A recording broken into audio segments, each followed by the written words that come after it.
bang. Hey, what's going on, everybody? Welcome to a brand new episode of Wednesday Night Kiki. I am your host, Mr. One and Only Chris Avalon, and we will be doing what we usually do every Wednesday until our finale, which is we just discuss all the latest hot topics and what's going on, trending stories, all that good stuff. So we got a lot to get to. We're going to talk about J-Lo. We're going to talk about Legendary. One of the girls that's on this upcoming season, Legendary, just dropped an OnlyFans. So we got some OnlyFans convo with you going to bring up and some stuff surrounding that, as well as Little Nas X is still in the news. We also going to talk about The Bachelor and this whole backlash that's going on between Colt and Underwood and a whole lot more. So before we do all of that, I want to bring in my compadre. You know him from DTA Podcast and also from Host Chat Live, which comes on every Saturday from 12 to 2 on the All Digital Radio Network. My podcast, The Chris Avalon Show, comes on directly after his podcast with his partner, Mr. DJ Baker. Without further ado, let's bring him on in, the one and only Mr. EJ Parker. Shout out to Nene Leaks. I don't hear you. Is it on? Is the mic on? Oh, my bad. Yes. Yes. What are you drinking? Because tonight I'm drinking water. You know what? I just took a sip of some good H2O as well to hydrate, but I am sipping on, what the hell is this? Italian rosé. Shout out to rosé. Who's in the top 4 of RuPaul's Drag Race? But word on the street is she don't make top 2. So, oh no, you'll find out. I already spilled who makes top 2 on my Facebook page. The girls were a little upset. Aren't they all, girl? Sometimes the girls just they give much, Mm-hmm. But we are back for another week, ladies and gents, for Wednesday Night Kiki. And as you said, we have so much to talk about. But how was your week? I mean, you announced to the world that you were recently, you got your Fauci, you got your Madonna going on. Yes, we don't call it Moderna, it's Madonna. Hello. How do you feel? Yeah, I got the first shot.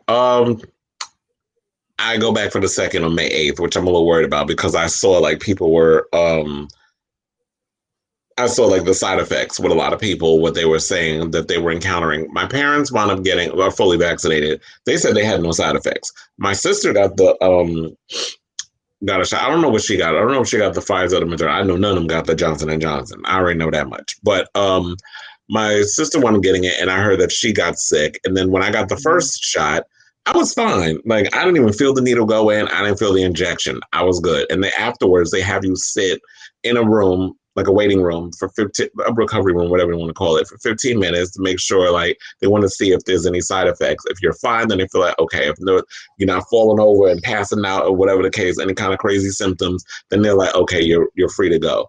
So I didn't feel anything until later on the day, my non-dominant arm started hurting, and then I felt a little tired, and then I was, I felt, I got the chills and all other stuff. But it was literally, it's usually it's kind of like the same thing as getting a flu shot. Your body is just trying to, the antibodies and everything is working within your system. So it's your immune system is at work and it's trying to make everything work and do all it needs to do to make sure. So when you do get the Rona, which is why I don't understand why you got idiots like Tucker Carlson who's mad about this whole Derek Chauvin case because, he going to jail.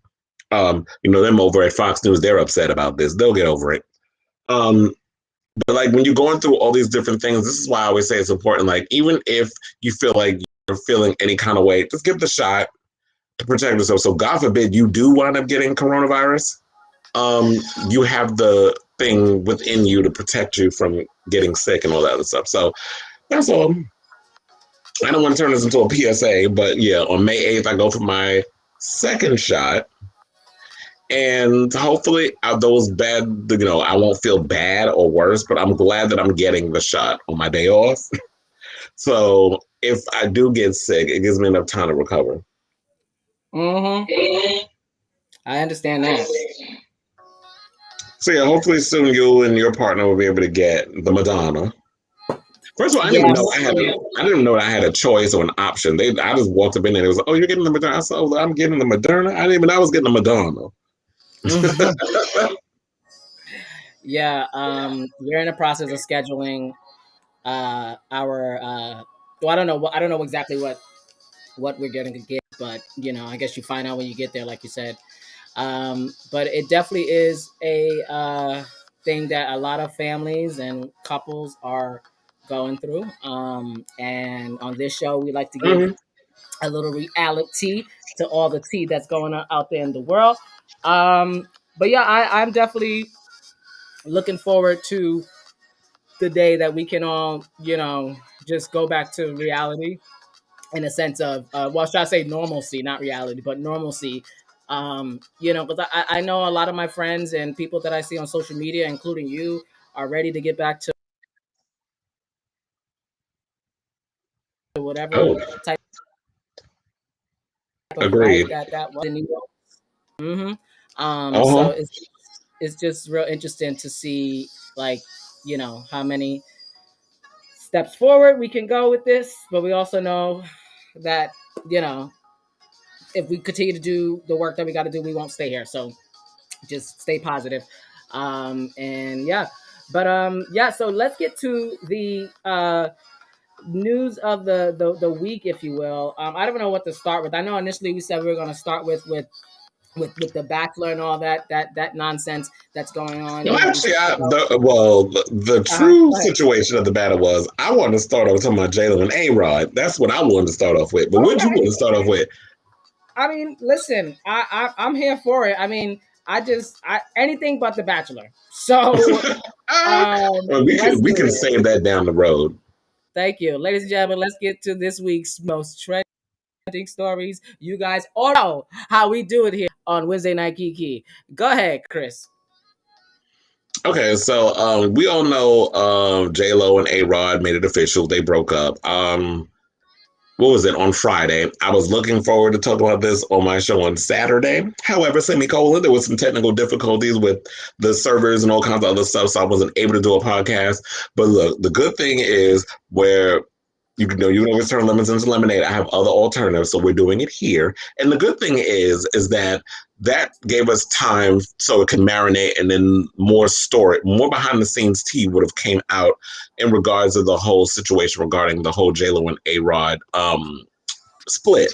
Because today, people.com released not a video, but an article stating on the reason behind A Rod and, well, J Rod or Aglo, if you want to call them that, their whole splitation. So it says, while they released a joint statement on April 15th announcing the end of their engagement, multiple sources confirm in this week's issue of People on newsstands Friday that it was Lopez, who's 51, who ultimately broke up with Rodriguez, who's 45. They said she insisted on it. There are too many issues that are unresolved, which said a friend of Lopez who has been filming her upcoming comedy Shotgun Wedding in DR over the past few months. That was the movie that was actually supposed to star her and Armie Hammer, but you already know the controversy surrounding him, so he was chopped Mhm. from the movie. And they brought in Josh Duhamel, who we all know from All My Children and a bunch of other TV shows and the Transformers movies. How you Um, doing, beautiful? so he's playing her love interest now, and I'm sure he came cheaper. Um, Ha! it said, in the end, the sources say Lopez could no longer fully trust Rodriguez, who flew to visit her in the DR days after they publicly acknowledged on March 15th that they were working through some long simmering issues. And they also said that she had been pretty miserable. She didn't think it was in her best interest to stay with Alex. And now, while the former couple who got engaged in the Bahamas in March of 2019, after 2 years of dating, appear to be in good place as they celebrated J-Lo's performance at President Joe Biden's inauguration in D.C. in January. And then Valentine's Day in February, sources said that they've been quietly struggling for some time as the COVID-19 lockdown exacerbated existing issues. So they also wanted to say they like spending more time together as a family, but it's difficult to keep that special spark when they saw each other every day, which I was thinking that can go wrong with every relationship. If you're around the same person all day, every day, and you're not taking time to miss each other and being around each other all day, that would drive anybody nuts. This is why I always say, like, don't go into business with your partner. Don't have your partner as your manager or any part of your little situation, because when you do that, it's sort of like things get entangled and intertwined, which is what I'm saying, that these two have businesses together. Mhm. And I know there were certain people, especially like on The View, and I've heard in other places where they were trying to insinuate that cheating was the situation. Right. She said, they said, like, even with that being in the air, that's a no bueno for her. So she's like, even the thought of cheating going on, I don't even want that as part of the situation. Like, I'm not even, that's, you know, but they were also saying, like, I mean, I do agree that on some other situations, I do feel like she upgraded him. He was basically a poor man's Derek Jeter. Let's call it what it is. You know, they both played for the Yankees. He had You a lot really of think that? he had a lot of promise coming up in regards of as a player. He was doping. He was taking performance enhancement drugs, which basically tarnished his name as an athlete. Um, he tried to buy, I forgot, he tried to buy one team that actually Derek Jeter wanted to buy, and now he's trying to get the Timberwolves, or he has the Timberwolves.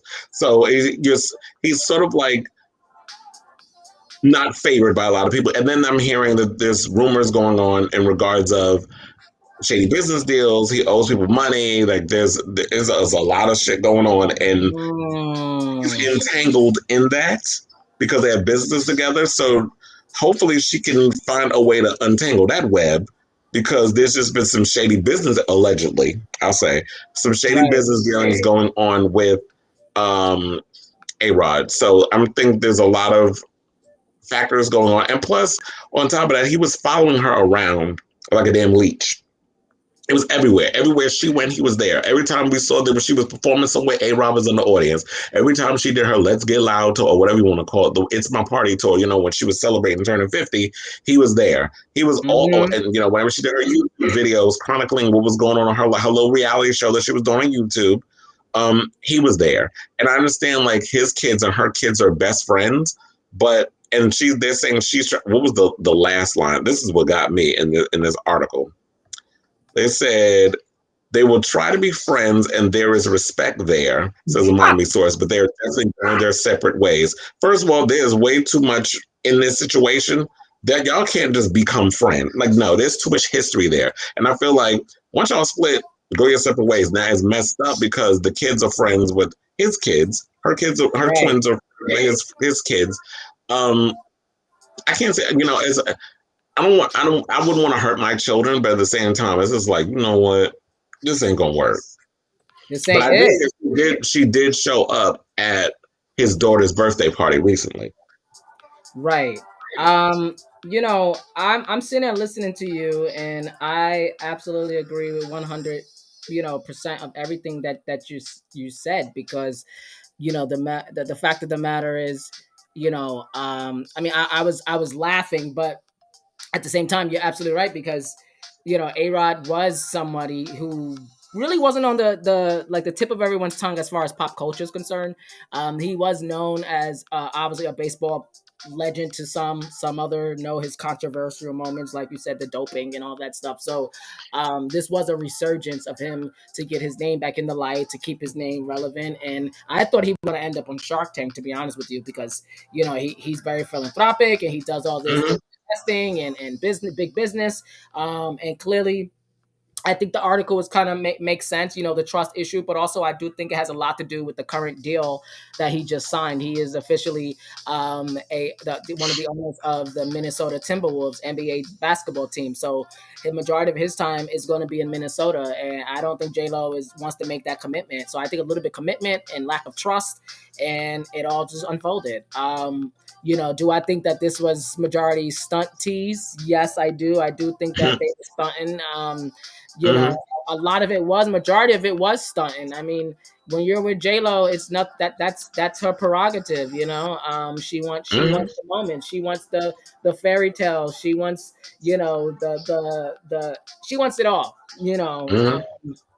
And this is like out of her career. This is more of her personal life, and I don't know if she will ever find true love. I mean, I do believe that she's been in love before. I do think that This she, picture with this she GIF.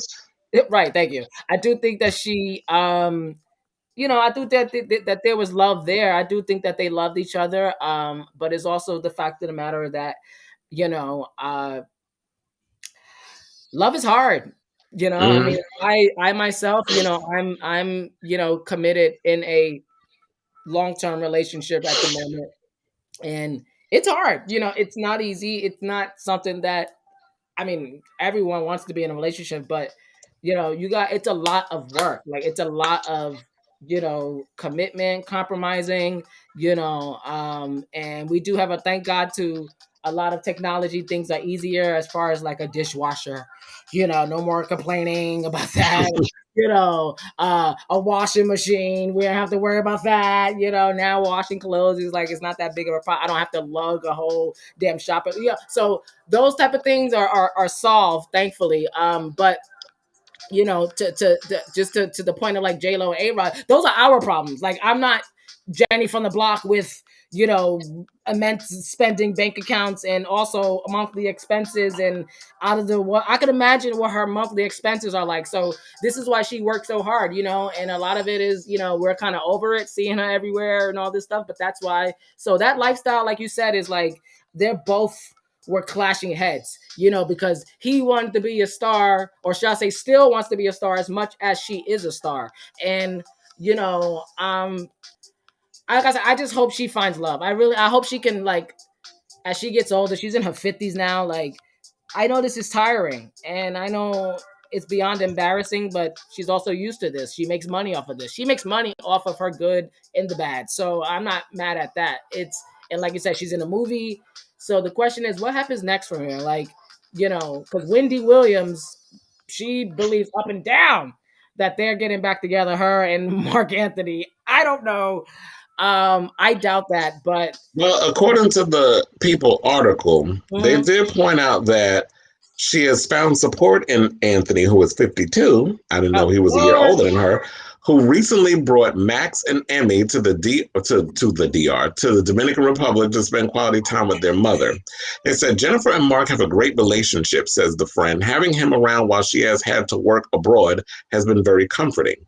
Well, here's the thing. I mean, they Girl. said she's at peace with her decision. Now, okay. So, okay, she's at peace with her decision. She's made up her mind, but I realize that, when it comes to her Really? business endeavors, when it comes to her coins, when it comes to her kids, when it comes to her image, she don't play with that. So, if, like what you were stating, if there's going to be some clashing Mhm. where he trying to be more famous than her, I was like, okay, bitch, first of all, I upgraded you. So I don't know why you up in here trying to slide over and steal steal a lot more of my thunder, because I do think that he was benefiting wholeheartedly from being with Jennifer Lopez. Being with Jennifer Lopez is an upgrade. So, and then also at this point, finding what child love is overrated.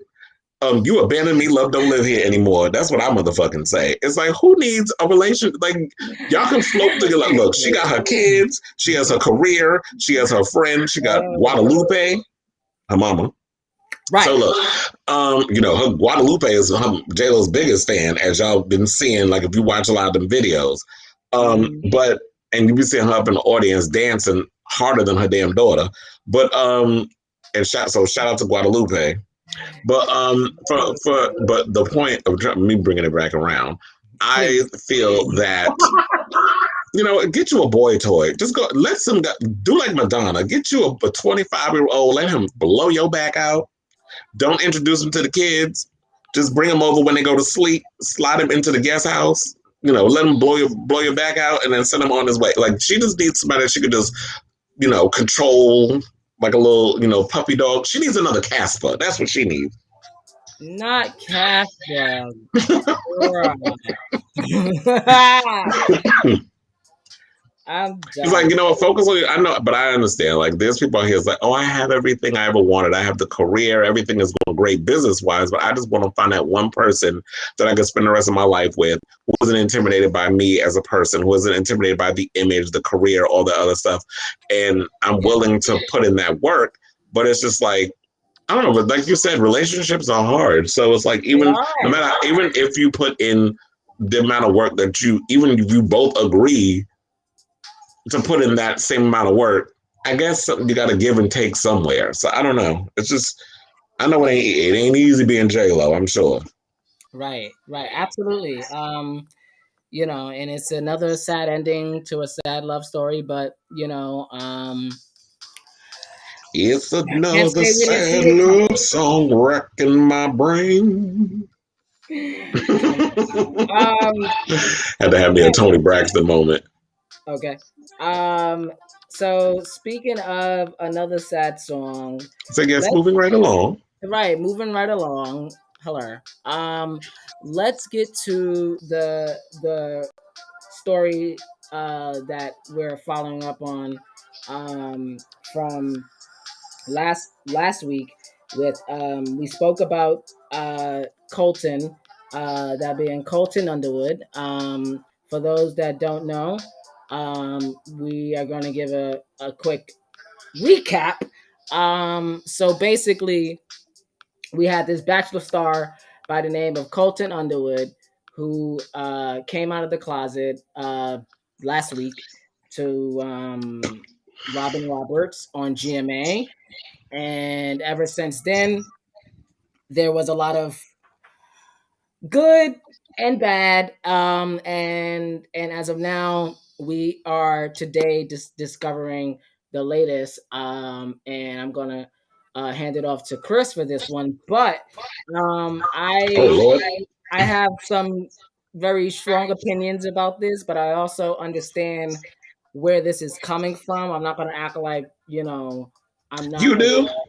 But yeah, Chris, fill us in where we are as of today.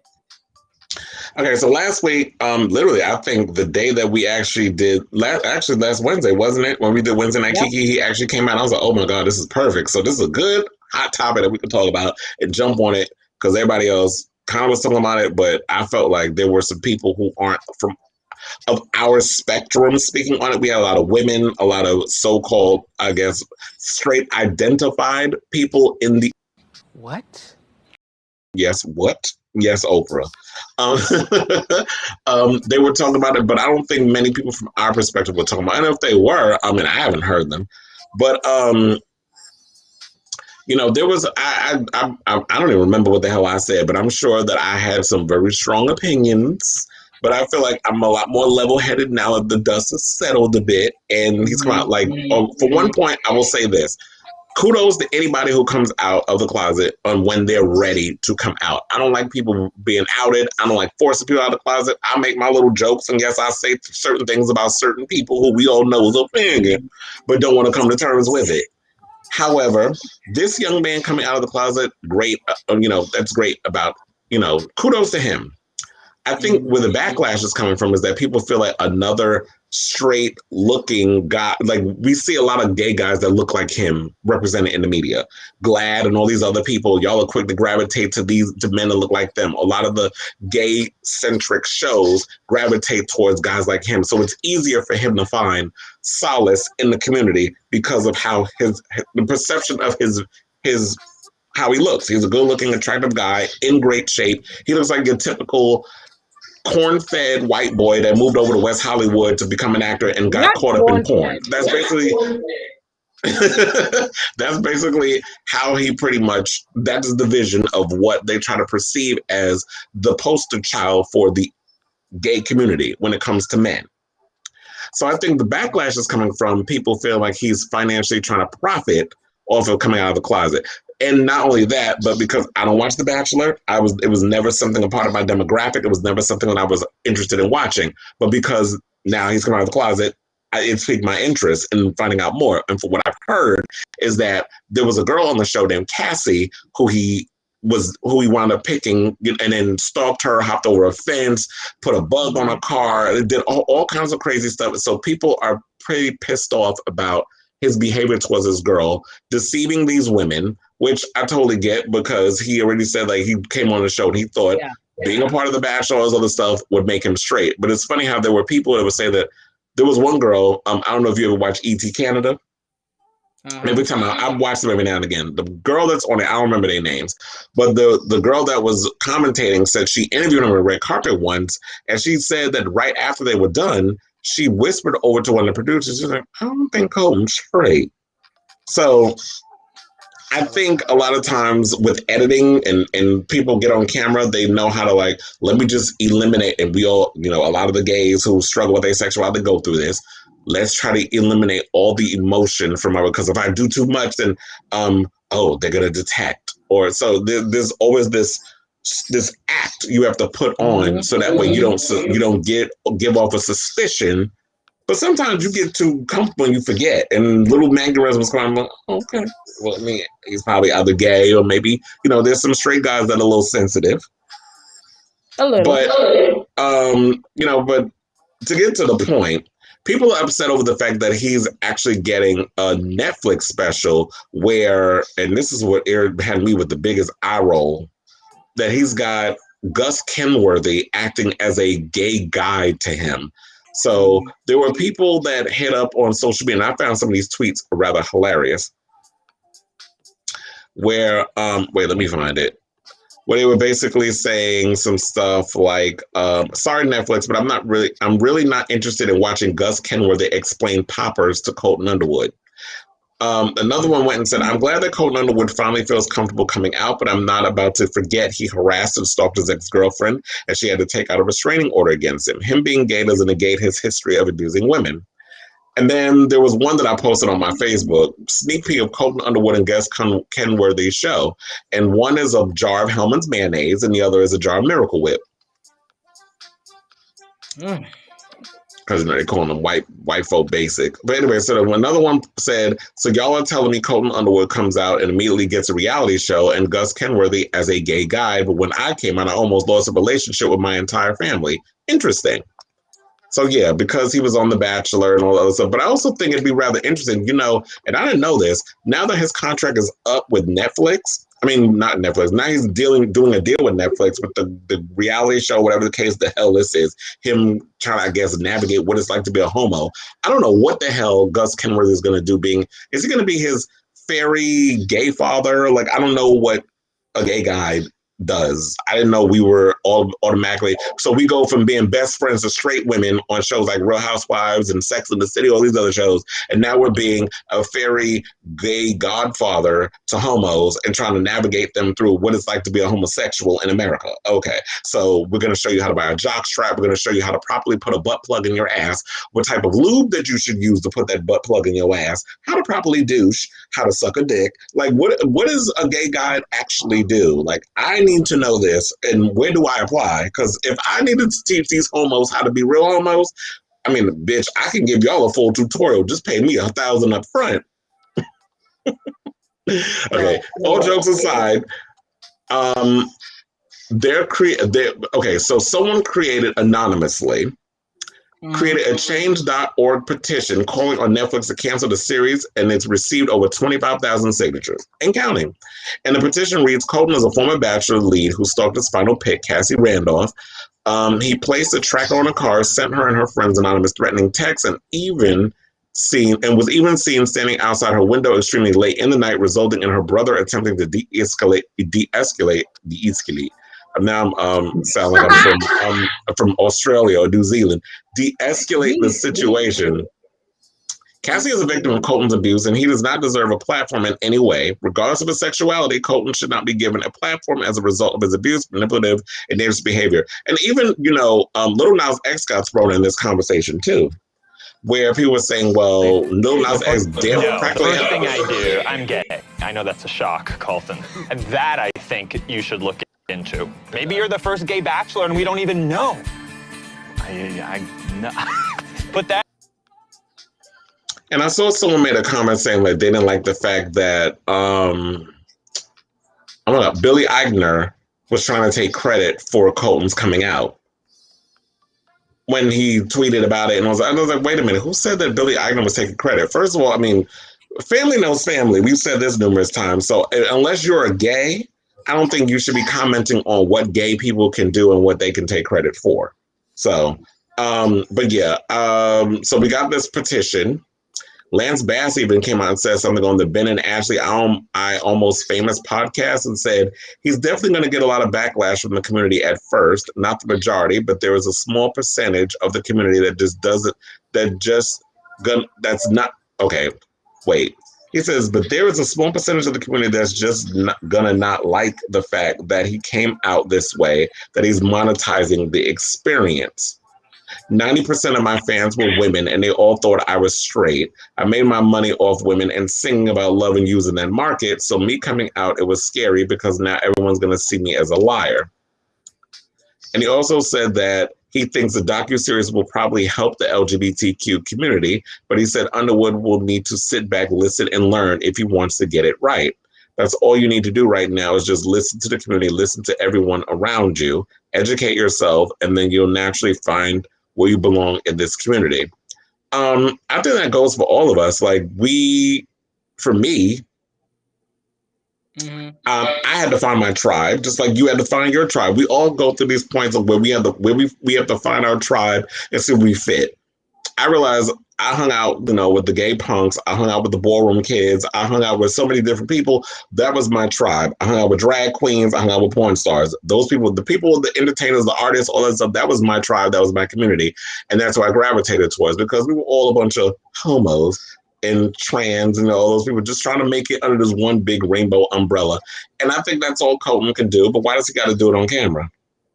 Now, if Netflix was smart, they could pick up the opportunity of using Colton to do his own gay Bachelor since he's not tied to The Bachelor. And I've heard rumors that The Bachelor wants to do a gay Bachelor. There's been talks, but I'm like, I ain't holding my breath on that, especially with ABC. Now, I know I've been talking a lot and trying to break all of this down because it was a lot that's happened within the past couple of days. What are your thoughts on it? Because I think in between me sprinkling this whole story and breaking it down, I think y'all pretty much know where I stand. Or maybe you don't. I'm like, did I break it on down? Yes, you did. I'm kind of in the middle. I'm all for cancel culture. I'm all for because I personally believe that cancel culture for me is taking control of your purse, your pocketbook, your wallet, whatever the fuck you call it, and saying I'm not going to support something. And however, I'm also not going to get mad at somebody who, because he signed on to be on a reality show, he is now quote unquote famous, and now he's able to take on the opportunity of putting his story on a bigger platform. I think anybody in their right mind would do the exact same thing that he's doing. So I don't understand necessarily where the hate's coming from. And people just hating. Why does he have to do it on television? Because he can, and because he wants to, and because Netflix said I could throw you money to do it. Like, I mean, it's their decision, it's their prerogative. Again, cancel culture, we take the right and say, okay, well then I'm not going to watch it. Then fine, don't watch it. It's not for us anyway. And we said our piece about The Bachelor last week. I don't think they're going to do a gay Bachelor. I'm going to explain that in just a bit, but because I have a follow up to this. But to Colton, he's taking advantage of the opportunity. I love Gus Kentworthy. I think he's amazing. I do too. For what he stands for. So I'm not here to hate him either. And that's the thing with cancel culture. Wasn't Gus on the challenge? Yes, he was. I think the champions versus champions type thing.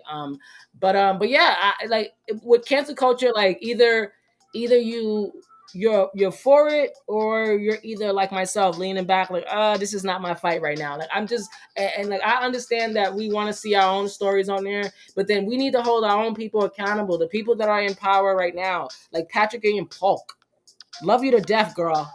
And this is not Noah's Ark tea. This is real life tea. What's up?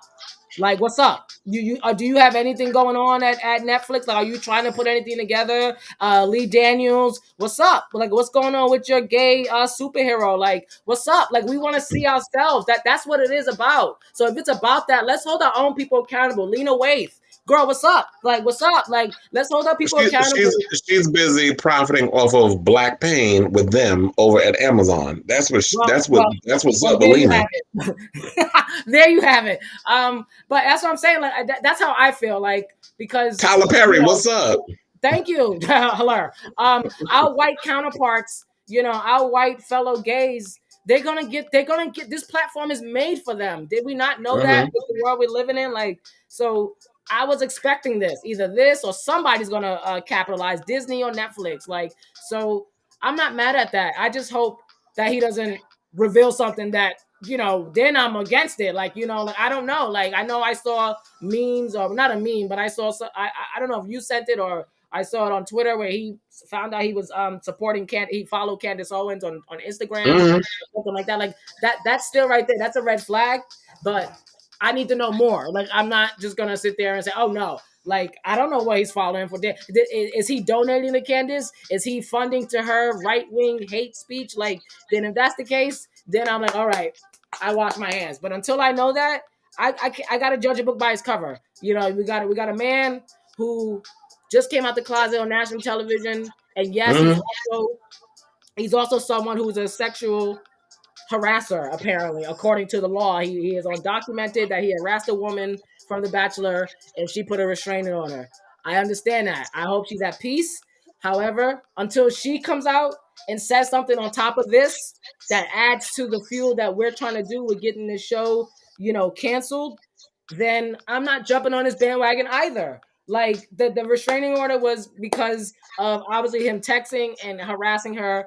Clearly, I had this conversation with my partner this morning, and I was saying that I think it has a lot to do. If you really want to get into the meat and potatoes of it, maybe she was going to reveal that he was gay.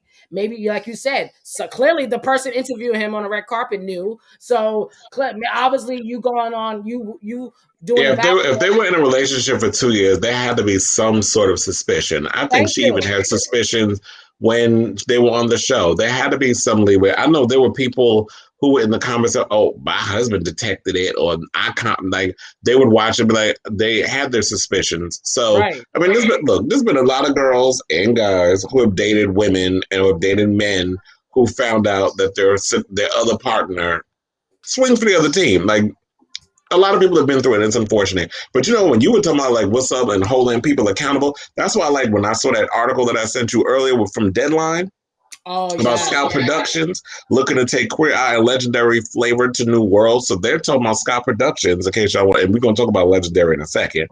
That's one of the topics. The company behind Queer Eye and HBO Max's Legendary is looking to take the secret sauce of those two unscripted shows into new worlds that have yet to have had their moment on television. So they're looking to work with authentic, diverse, they actually want to develop new products that could tell authentic, diverse stories in the non-scripted space. And you and I have had these conversations behind the scenes about ideas that I've come up with for reality competition shows with a queer twist. And bitch, them ideas, honey, y'all would love that. I'm not just tooting my own horn, but I have run this ideas by a lot of people that I trust, and they're like, they would watch it. So we definitely need diverse voices, diverse stories, and I do want to see, like, you and I are both reality TV connoisseurs. We love reality television. We love a lot of reality competition shows. We like a lot of reality dramatic shows that we watch a lot on YouTube and stuff. And if bitch, y'all give me a budget, I will produce you a show. Trust and believe. And I'm not just saying that shit for shits and giggles. But yes, if I don't want to wait, like me personally, I don't want to wait on the gays that are the gays of color or the queer people of color who are out here making their marks or telling their stories. I'm at a point where I'm ready to tell my own stories or to develop projects that are telling different, diverse stories. So instead of us getting mad at Colton, I do agree that maybe we need to get out there and push for some diverse queer content. And like what you said, if you don't want to see this show about, Colton and his gay guy, don't watch it. When it comes on Netflix, don't watch it. Like the good thing about I don't cancel culture. I just hate the phrase. But the good thing about protesting, you can protest with your wallet, protest with your money. When you don't watch something, they're looking at those numbers. If the ratings are low on it, Netflix will cancel it. And then you ain't never got to worry about Colton having getting a second season. So if y'all are so adamantly against this project, don't watch it. Let Netflix look at those numbers and say, you know what, there's no audience. And then we'll move on. But then on the plus side, if Colton does get a show and is successful, it opens the door for Netflix and other streaming services to create more queer content. So it's a catch-20. So it's a catch-22. So while you're mad at this, if his show is successful, it opens doors for more of our stories to be told, possibly with someone who maybe looks like a Lil Nas X or an Idris Elba or whoever. I'm not saying Idris is gay, but if you want to tell a story where you got a black man that look that good, who happens to be gay, then we can get somebody in there and you can tell that story from that standpoint, or we can get more different shows besides seeing 75,000 different spinoffs of Drag Race. So there's that.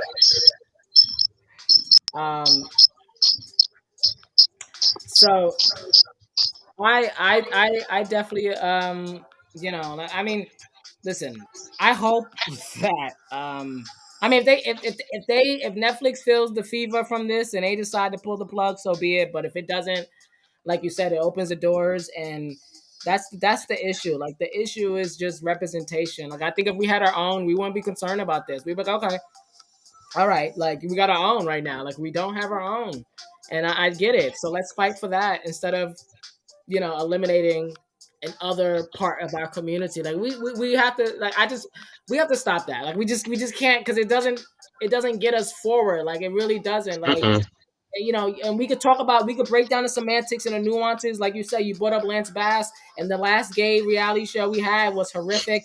I don't know how much Lance had control in that, but it wasn't the best light of us, and it could have been more, more.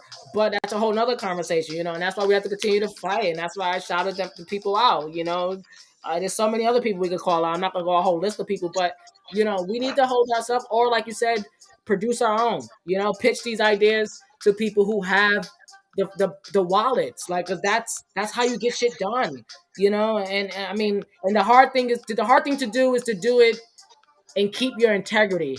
That's how Hollywood breaks people. Like, so and that's the hard part. Like, to really someone who hasn't in your product, you don't want to sell it off. You want to do things the right way. And Hollywood is full of people who want to they want to take but don't give. So it's a lot of balance. You got to figure out what lane you want to go in. And right at this point in 2021, we have a lot of people in power, even Tyler Perry, like, and what's up? Like, you have he has a whole lot. He is the East Coast Paramount Studios, basically. Like, so, I mean, come on. Like, so it's just whoever is in his back pocket, like, that's one of us, can like start the conversation. I don't know, but this is where, like we said, we brought up a lot of people in the community. Patrick, Lena, Tyler, we're just throwing you in there, girl. Tyler, because we know, girl. Like Colton, we know, honey. You keep denying and refusing to live your truth, like Miss McClurkin over there. Was it that unsung episode? Okay. Well, didn't Tyler say he had a awakening? He had a stole Miss Sophia's entire act to create Medea. But go ahead.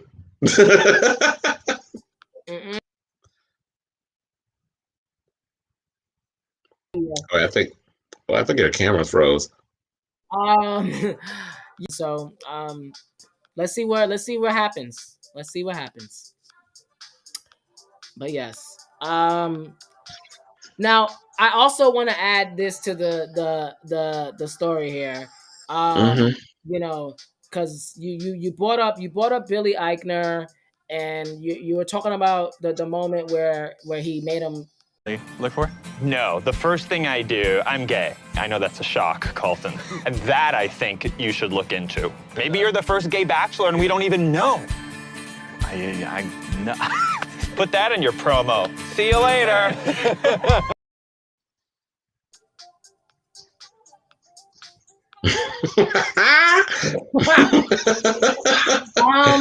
So, all right. A little So foreshadowing. I love Billy Eichner, but Mm-hmm. he's much. He reminds me. Billy Eichner reminds me of the gays that I went to high school with, like the white gays that were very much they were out there and they was just like, honey, sweetie, you're gay. And Yeah. And in a way, I'm also looking forward to Billy Eichner's upcoming rom-com because he's doing like the first gay rom-com that Universal is producing. So it's the big mainstream gay rom-com. And I'm not big on rom-coms. I think rom-coms are stupid. I think they're silly. I think they're ridiculous. Oh my gosh. Matthew McConaughey and Jennifer Lopez has made millions of dollars off of that. Are you the reason why the rom-com industry is gone? Like, we haven't had a rom-com in like forever. I don't remember the last romantic comedy. I don't know, but I know, but I like certain kind of rom-com. I guess I like the raunchy ones. Like I like Trainwreck. I like those type. I like the raunchy ones. I'm not into the whole corny, Made in Manhattans and all that bullshit that Matthew McConaughey was doing over them years before they were like, okay, girl, we're not taking your acting career seriously. Then he had to go and become transgender in order to get an Oscar and to be taken seriously as an actor. Wait, hold on. So how do you feel about because you bring up Matthew McConaughey, how do you feel about him potentially running for office? Same thing I said about Dwayne Johnson. I mean, I don't necessarily know what their political views are. All I know is that they're celebrities, they're famous. I think, even though, from the days of Ronald Reagan, because Ronald Reagan was an actor before he became president, we had the idiot from the previous, well, he was everything but a president. But, you had a reality star in the White House pretending to work when he wasn't doing shit, but being a racist asshole and stealing everybody's money. I guess he's kind of opened his Pandora's box where people like Dwayne Johnson and people like Matthew McConaughey and so many others are now talking about they want to run for political office. I think if you want to run for political office, I mean, we had Arnold Schwarzenegger was the governor of California. And then, so if you want to run for political office, I think you have to go through the proper channels to become, to get into politics. Start small. Become a congressman or something like that. I don't like the idea of I'm going to go exactly to president, or I'm going to go to be a governor, or I'm going to be the mayor. That's what he's running. He's running for governor of Texas. No, I don't need you to be. There's a lot of morons running around Texas, like there's a lot of morons running around Florida. I don't think you need to be running around Texas trying to govern anything when we don't know what your stance on any policies are. Well, that's the latest. Like right now, everyone's trying to figure that out. Like, what is his, like you said, what is his policies and stuff, and what platform, and what like where does he stand, and what party and all that stuff. Like, so that's what everyone is trying to figure out right now as far as him running and stuff. So, I'm kind of like we said that last week about the Rock running for office, like just like you said, like what platform, what policies, like, because that's what it's about. So we don't know. We do need Democrats in office in Texas, like you said, just like Florida and the rest of them are a hot mess. So we do need they need help. Clearly they can't do it themselves. Same thing with all the other states. Like we're watching it and we're just like, okay, girl, we gotta help them. So this is kind of how I see it. But again, we still gotta find out everything. So this is the beginning. But I'm with you. I think that, you know, the formerly disgraced, twice impeached, orange deranged sociopath, he opened that door even further. And now literally anyone who has a likability score can run, which is basically any celebrity when you think about it. Mm. Justin Bieber go wake up tomorrow and say, "Guys, I want to run." What? And that's it. Like, you No, know, well, Justin Bieber's I don't busy like trying to act Justin like Bieber he's, being you know, popular. Pastor Bieber. That's what he's running around trying to be. He thinking he Jesus, about to go save everybody and from, you know, getting everybody to repent from their sins and shit. So that's what he think he's doing. No, but I mean that, and that's a whole nother conversation. But no, I just think it's interesting, and you know, this is not the last we heard of this. I think that's what I'm gonna start calling him, Pastor Bieber. Pastor Bieber, honey. I hear that. I find it interesting though, you know, because I want to know like who else is going to follow. Because I think 2024 is going to be A mess. a hot mess. I mean, right now, I mean, we live in New York City, so right now, New York City is becoming. We got the next 90 days, literally, before we elect. I mean, before we vote for our primaries, and then the election is in November for the mayor. So I'm focusing on that right now. But Yeah, now they talk about what was the news today? I mean, because you know we are going to talk about OnlyFans and stuff, and I said I guess I got to start upping my OnlyFans. okay, But then they said that you can't be prosecuted for prostitution in New York anymore. yeah, they stopped. They're about to take that away. You can't be prosecuted for prostitution no more, girl. So if y'all want to sell y'all pussies and your booty holes, you can't go to jail for it. I wonder if that opens a. I don't want to start nothing negative or put nothing negative, but what if this opens up a Pandora's box of like sex trafficking and stuff? Well, I mean, that's where government has to come back into fold and you know fix what's wrong if that does happen. I mean, it's a possibility. I mean, but then sex trafficking happens anyway. You know, That's I true. mean, that's the reality. Like it happens whether you got the most strongest laws or whether you got the most lax environment. And it's really about just stop discriminating on people for frivolous crimes. Like you want to sell your body for sex, you should sell your body for sex. The real thing is, I'm ready for us to allow it to be taxable, just like Vegas, where people can make money. If that's what you Exactly. do for a living, then you should be able to make money and run it as a business. And now with OnlyFans and all this stuff, you could do it safer. So it's a step forward. But yeah, that is a good, like, you know, it's a question, and that's why we the people should always be involved in these conversations when shit like this happens, because it's like, okay, that sounds great, but what about? Because there is always a what about, unfortunately. But you know, but we'll see. But we're going to get to that OnlyFans story in just a bit, ladies and gents. But right now, what we're going to get to is this story here. We have this story going on about The Bachelor. We are following up on my story that I said I have a follow-up to this. Right now, we have a former Bachelor star by the name of Blake Hortzman, who is saying that Michelle, who was right here on the side here, when she was dating hi Matt, hello, how are you doing? um she was grinding on Matt and lusting over him, and then she said, nah, I'm good, I'm Gucci. Matt, you could go home, sis. So she sent Matt away, she left the show, and Matt did what he did. Y'all already know he picked racist ass Rachel. Latest word on the street is that they are apparently, Matt and Rachel, they were dating still post the show. And then now, as of last week, E! News is reporting that they are no longer communicating, and Rachel is on this white grievance tour. Hashtag. And she's over there talking about how Matt loved her until he didn't. Girl, good night. Wait, so he was still dating her even after the Yes, controversy? yes. I would say it can't be that good. It really can't. The coonery and the buffoonery of it all, but I'm not surprised. Hmm. But yeah, so we got our girl here,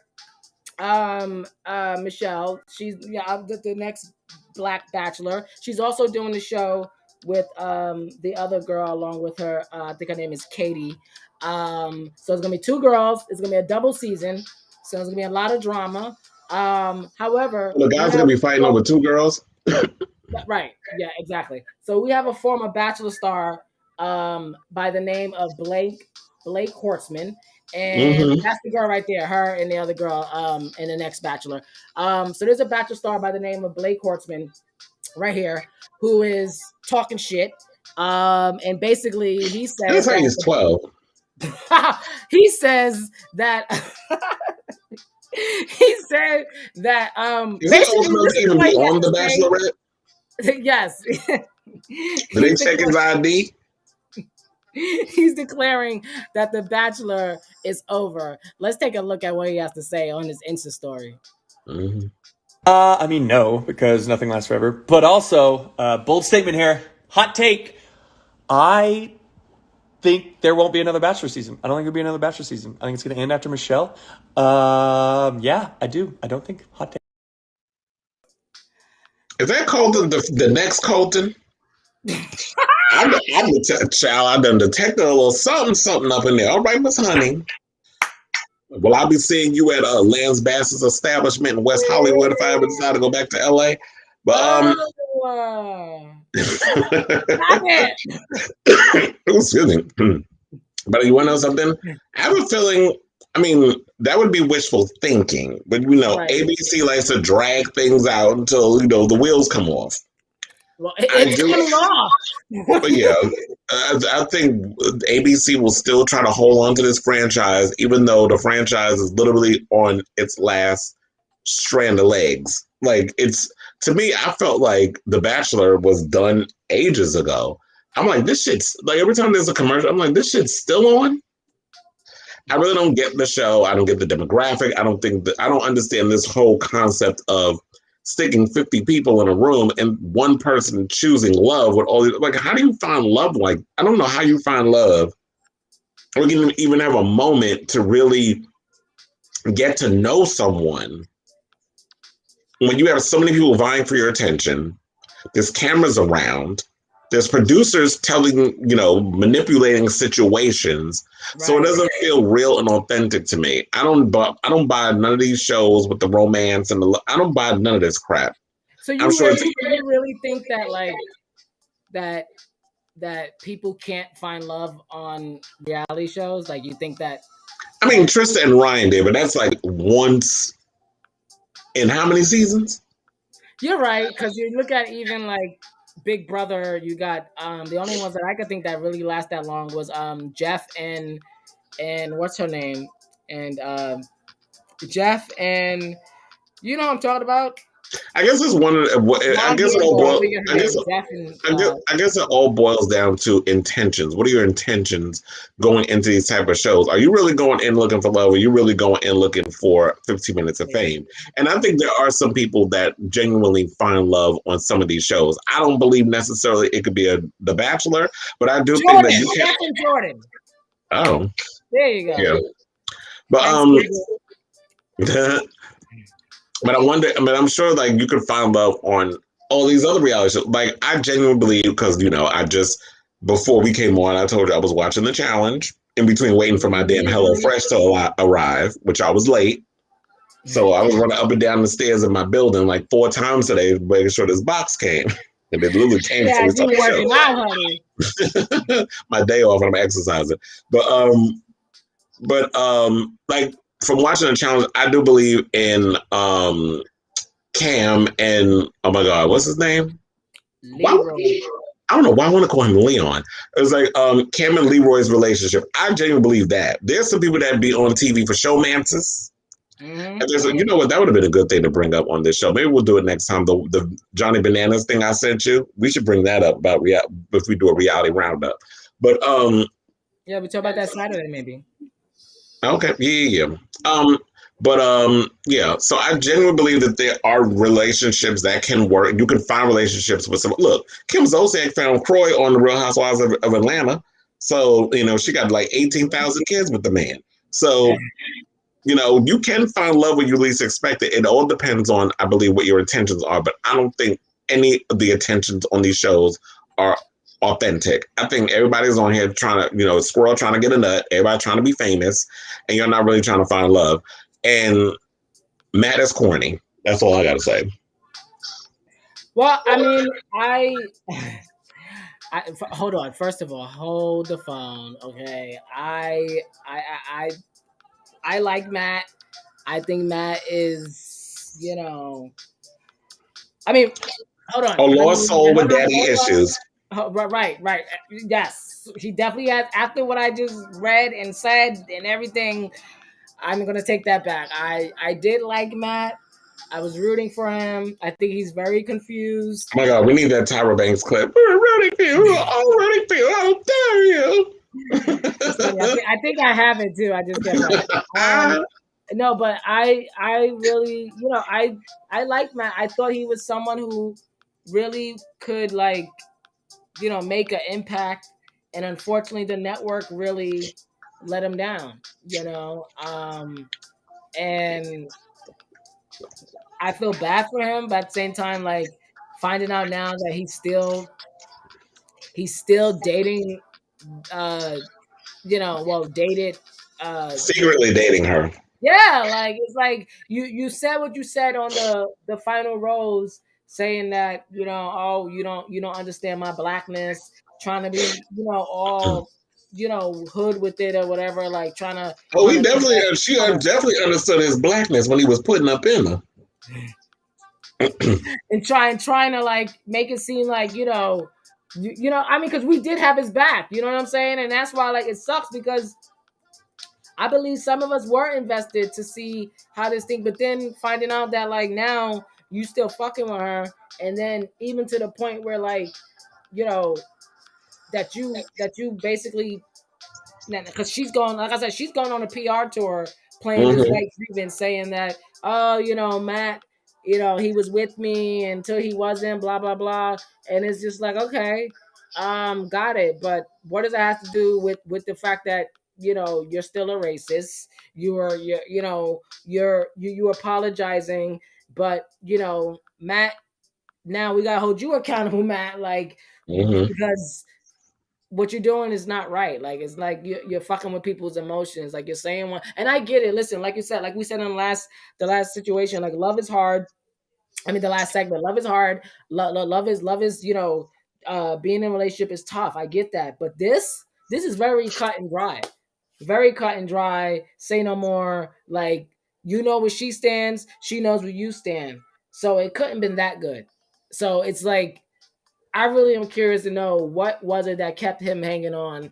Did you feel bad for her? Were you feeling oh, I don't want to be this person? Because honestly, I really don't think she gives two fucks about him. I think she's more embarrassed on her end, which is why she's playing the white grievance over here and going on, and hashtag she's going on over here doing this tour, and people are gonna talk to her because she's a white woman who's scorned, apparently. Well, excuse me, she's hurt, not scorned, she's hurt, and she's going around to these publications and painting Matt in this light, but then it's like, how can we defend you when we're finding out that she actually has reason to do this? Because it's like you're leading her on, but that's not the point. It's like, girl, you need to get help.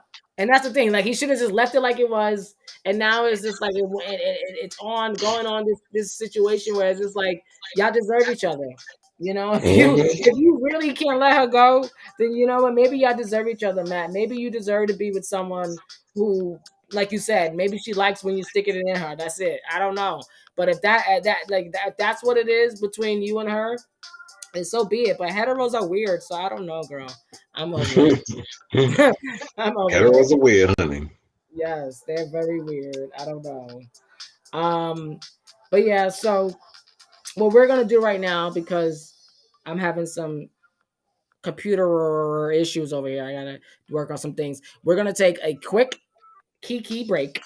And when we come back, ladies and gents, we have more of trending stories for you guys here on Wednesday Night Kiki, including the latest that's going on with Miss one and only Miss Jackson. If you're nasty, she is out here auctioning some teams. We're gonna talk about that, and Mm-hmm. then We also have the latest on Legendary.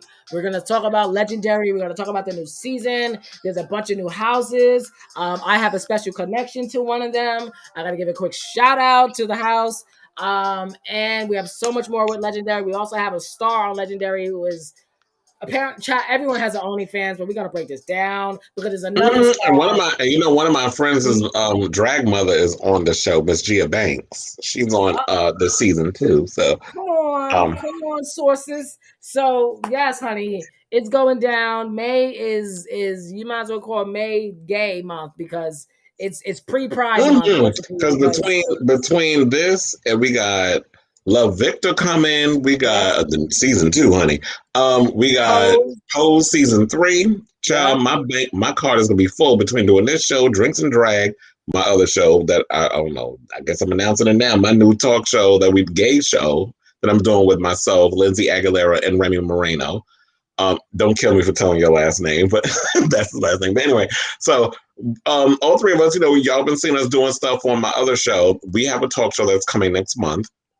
So yeah, between that and then my reviews of Legendary and Pose, bitch, it's about to be a busy couple of months. I'm looking forward to it though, because this is what I live for. But yeah, so let's take that break. It's definitely going down. We have all that and so much. Oh yeah, we also got to talk about just to tease y'all. We're also gonna bring up Big Frida's man out here showing his ding-a-ling on social media.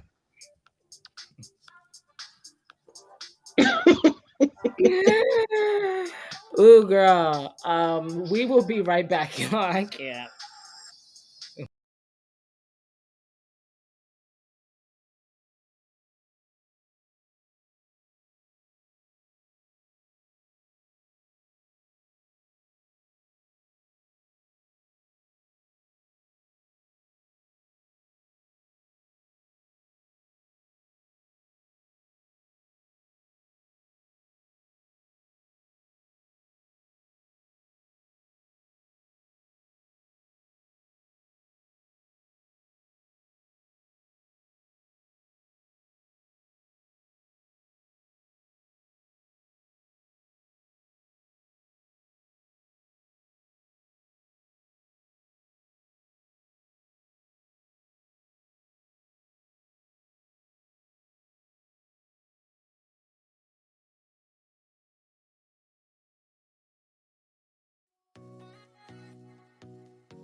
So she's alleging that she says Maluma fell very much in love with Jennifer Lopez, saying that he's drawn to her because she's a 51-year-old woman. Does she remind him of his mother of some sort?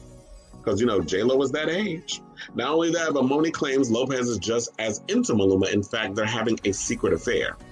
I really see that they've had a sexual relationship, adding that the pair talks about their deep love for one another all the time on the phone and on WhatsApp. Okay, girl.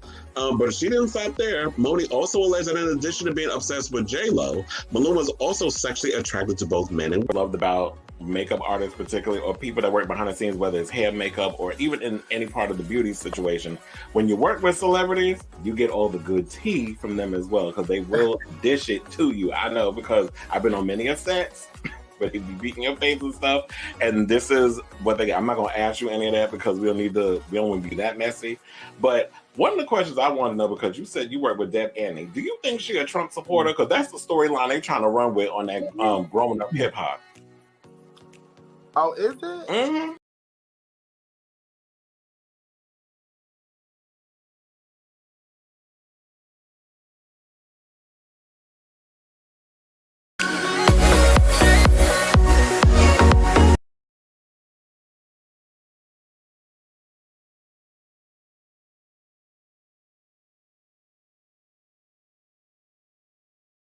That issue just popped up today. And when I saw these pictures, this is the next segment we got you covered. That body is on point. I know he's like almost 50 years old, aging gracefully. Mm-hmm. If you're a Latin male, they be aging backwards. Mhm. I need to know his, I need to know his regimen because that body is on point. Like in the article, he talks about like his career from like the days of him being Ricky on My So-Called Life, which was the first time I've seen him on TV ever. And, you know, he was a pioneer at that time because he was the first, I believe, openly gay actor to play a gay character on a primetime TV show. And in my opinion, My So-Called Life was before its time because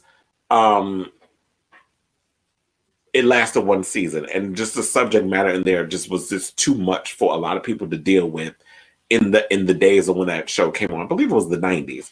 But yeah, he's had he's had his ups and downs with Hollywood and that sort of thing. But he's appeared in everything from My So-Called Life, Noah's Ark, to recently Star Trek Discovery.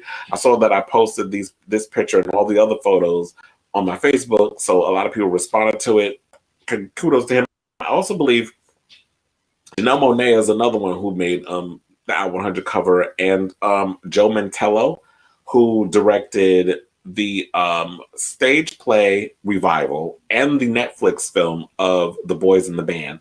So I believe there's a multitude of different covers. So they aren't the only three that made the cover. But yes, shout out to Wilson and all his little philanthropic stuff. He also talks about kids in cages and a lot of his philanthropy work. And I know, didn't he work for, what was it, GLAAD or one of those gay, oh my God, I was going to say publications. GLAAD is not a publication. Oh, gay organizations. He's had I believe he worked with GLAAD, didn't he? I can't remember. But I think it's HRC. Oh, it was Human Rights Campaign. I know it was one of them. I think so. Yeah. I think it was HRC. But yeah, shout out to him. And any thoughts you have before we move on to my other husband, Michael B. Jordan? Right. I want to talk about Bakari. No, you didn't call him by his middle name. Well, it's all right.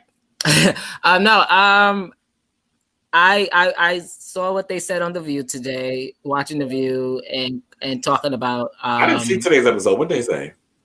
Well, just talking about how, you know, he's been on ABC forever, you know, with All My Children and stuff, and they had a good point, like just seeing him grow up and you know, and also the fact that he's 33. I think he's like he's the third or like fourth Black man on the cover, so it's a big acknowledgement. I believe it's for because there's a lot of.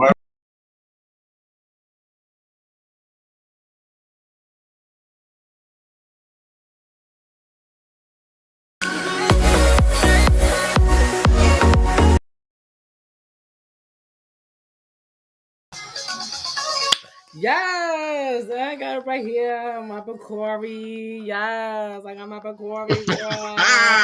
No, we did not pull up the magazine. Yes, welcome back to Kiki, y'all. I got my Bakari on deck. You already know. You already know. You know what? You got me all in my feelings. I'm ready. I'm ready to talk about her.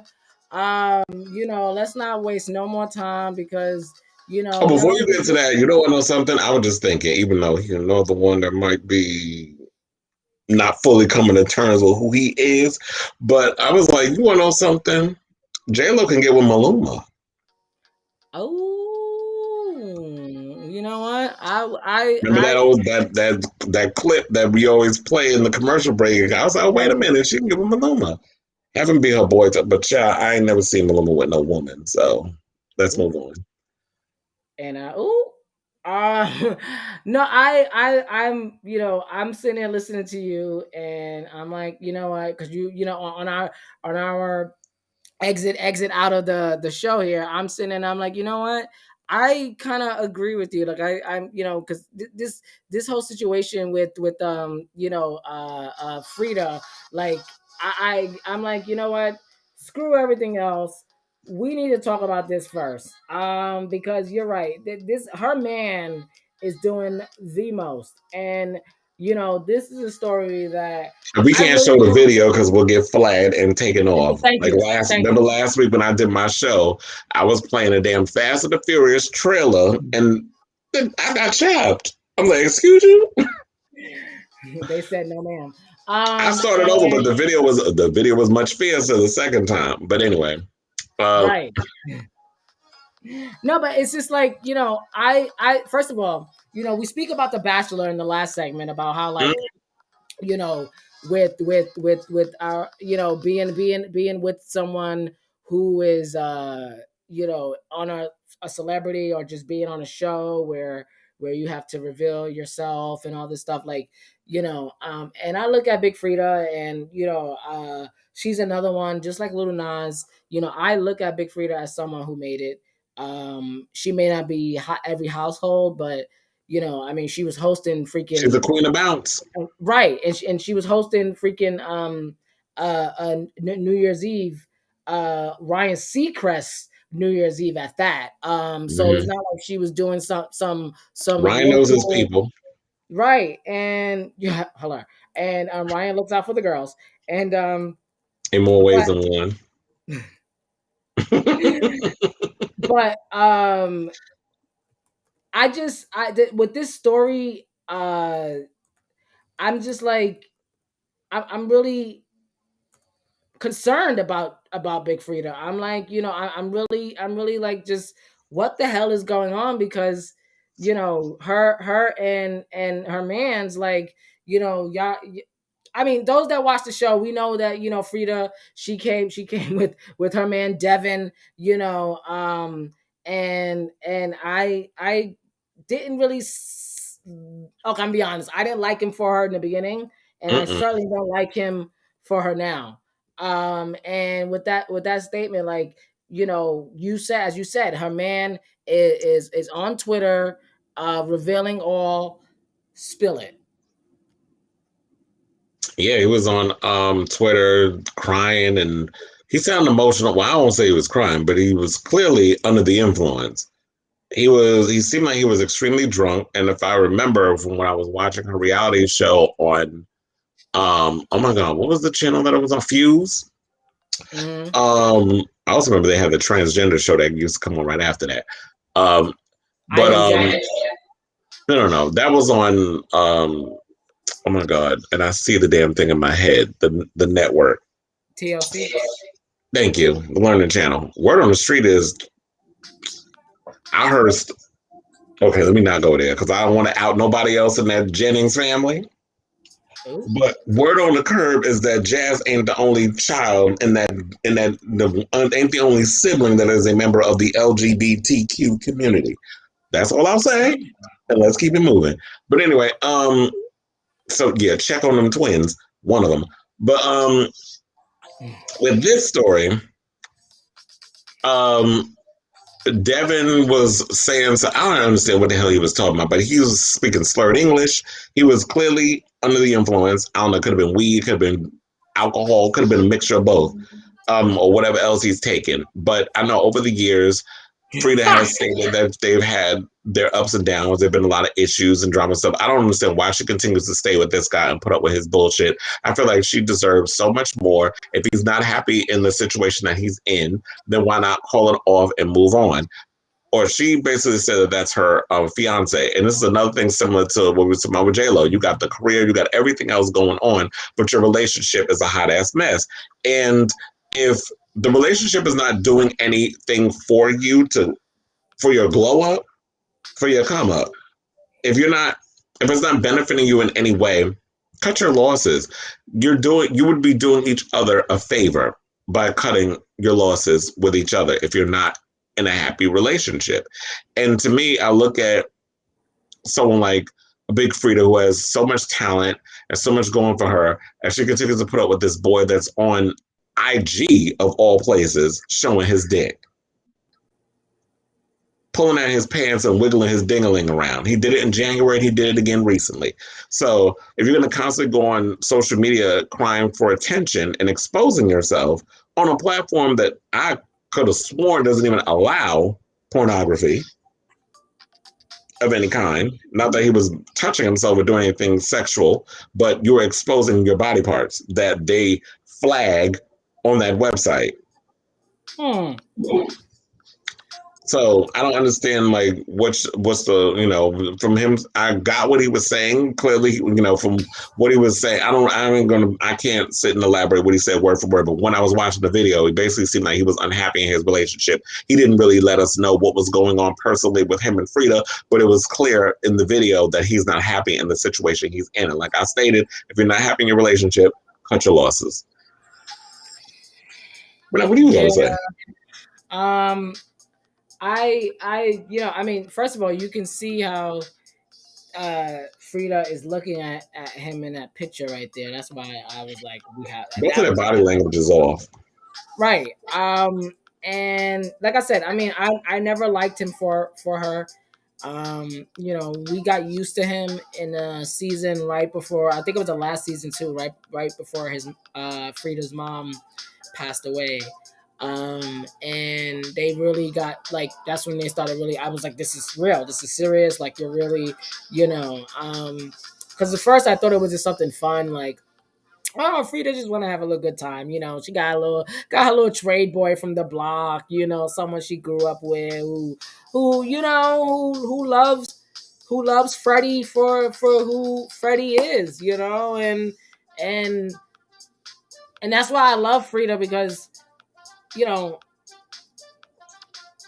has a lot of pride on who she is and what she stands for, and she's not perfect. She got caught in a little tax situation. We all get all messed up in taxes or whatnot. But outside of all that, like, she deserves good. She deserves someone that loves her. And if this guy is on Twitter, like, giving all the goods out on Twitter and, like, coming out of the shower, because I looked at it, I saw it, because we got to talk about it on here, and and he's all in the shower, touching himself, and for those people that like that, fine, whatever. Social media is filled with that, but you're with someone who is a bona fide superstar, and to have this is an embarrassment. Like, I would be humiliated if DJ goes and pull out his dick on Twitter and like and showing himself, like, what are you doing? What are you doing? First of all, and then we're fighting. Like, what are you doing? Like, no. So I know that household is they're going off right now. Like, and Devin, he needs to get help, because clearly he was hooked on phonics, and I don't mean the actual phonics. I mean, stuff other than green. And he needs to get help, because he's having way too much fun while she's on the road making the money. And that's what I don't like. And that's what a lot of people were saying under the comment that I like, Frida, you deserve more. You're out working hard. It's hard enough being a gay artist. We talk about Lil Nas X every other week. We're gonna talk about him later on in the show, but like, it's just like, it's hard enough being a gay artist itself. And on top of that, Frida is one of a kind, and so is this man that she's with. And it's like, girl, you could do better. And I know she loves him, but you could do better. You don't deserve this, and she knows that. So I hope that, like, this would be, this is the straw that broke the camel's back, because, like, I would be humiliated if my partner is on social media giving the goods. Like, come on, that's too much right there. So I don't know, Chris. I don't think how much can one person take? Like, so I just hope that she ends it. Like, he doesn't deserve her, and that's the reality. Like, I mean, that's all I got to say. Yeah, I agree. I feel like, at the end of the day, the decision, it's up to her to decide whether or not she wants to stay with him or she wants to keep putting up with his shenanigans. But at the end, it's like you said, it's like, how much more can you take? If you're willing to put up with all of this, and if this is what you want to continue to put up with, then you know what? It's your decision. But to me, it's like, I'm sure there's a lot of guys throwing themselves at Frida that's trying to get some. So you could do better, girl. Right. Moving right along. Right. Yeah, right. Yeah, guys, if you guys have any questions or you want to just add on, you could chat on We're live on YouTube. We're live on Twitter. We're live on Facebook. So if you guys got anything you want to add to this conversation, you can drop in the comment threads, or you can tweet us. Post video at the lower third right here. But yeah. Yes, sir. And yeah. So speaking, since we're on the subject of Big Frida and gay artistry and all that good stuff, you know, Little Nas X is in the news. He definitely knows how to troll and keep his name out there, which, you know, anybody who's a mainstream artist, if you're smart enough and know how to market yourself in that way, like that's the way to go about it. So, you know, he's faced a lot of backlash for the Montero music video and the song, and people are, you know, and then the whole Satan shoe situation. And then I heard that he also came out with a Satan t-shirt line. But I'm about to start naming him like he's the king of the trolls, because he definitely knows how to troll. Oh yeah. But people are out here questioning his sexuality, claiming that it's a front. That prompted Lil Nas to take to Twitter to set the record straight. He says, y'all love saying I'm being gay for success, but can't name 5 successful gay male artists in the last 10 years that save your life. Well, I beg to differ, because I know I can name more than 5, but we're going to keep it moving. He also went on and said, I'm not dissing anyone. I'm acknowledging the fact that we aren't usually as successful as our peers. That's not clicking Starbucks, Spellman.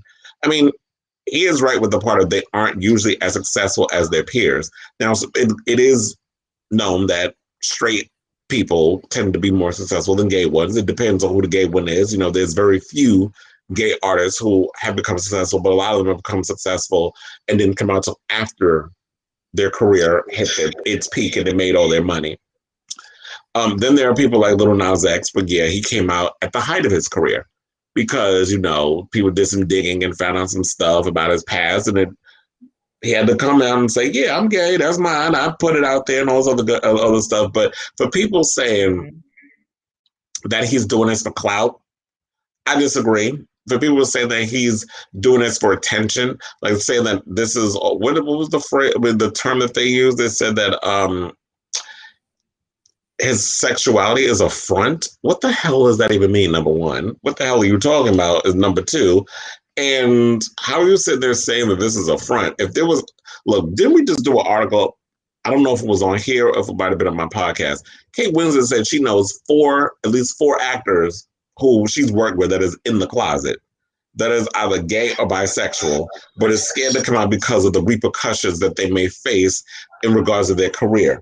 And while, yes, it has gotten slightly better in regards of gay representation and more stories are being told about our community, there's still this stigma that actors face where it's like, oh, if your favorite actor who you've watched is a leading man, an action star, of the lead in a romantic comedy, who you watched for years, all of a sudden comes out as gay, and now they're like, but they were so convincing with the woman. I was like, well, yeah, that's why they're actors. You know, actors, their job is to convince you that they're in love with a Charlize Theron or, a Halle Berry or whoever else. That's the job as an actor, is to convince you that they are this person. Like, do you not understand what an actor is? So for people to get upset that a gay man is playing straight and you've been deceived because you think in your mind you actually got a chance with this person, that's a delusion on your end. They ain't got nothing to do with the actors or the performers. So for people to say this about Nas, I think is stupid. And he has a right to clap back about it. And why, as an artist, can't he, as an openly gay man, tell his story from his point of view that will influence or inspire that kid that sees themselves in a Little Nas X, that little black gay boy that is nervous and questioning his sexuality. Little Nas X, that video and whatever he saw in there made sense to him. And it's like, you want to know something? I saw the things that y'all decided to overlook. That kid sees it and it's like, you know what? I identify with that. It helps them come to terms with who they are. So while y'all sitting here focusing on him giving the devil a lap dance, and y'all done missed all the other subliminals in there where he's pointing out the hypocrisies of religion and all these other different things over the years, Mm-hmm. Y'all missed all of that. But the one little thing that rubbed you the wrong, the obvious thing at the end, the controversial thing, is what got y'all up in arms. So this is why I can't with people who are only surface thinkers or can't look into things on a deeper level. So while yes, it's controversial, I got the idea of what he was getting at, of what he was saying. And while it was a lot. I got me getting the gist of the point he was trying to make is enough for me. And as an artist, I feel like you have a right to express yourself, whether you agree with it or not. So, good luck, Nazi, and hopefully this will blow over. And then when the album comes out, we can get a better sense of who you are as a person, as an individual, and people can move on from this goddamn Montero controversy. But what do you got to say on that? Because I know you're tired of talking about Lil Nas X, and I know like you and your partner are big fans of his, but I know you're also getting tired of the trolling. Well, yeah, I definitely have some opinions on this. I think Little Nas X is living his best life. I think that he is, he's definitely someone who is under attack from a lot of places, rightfully so.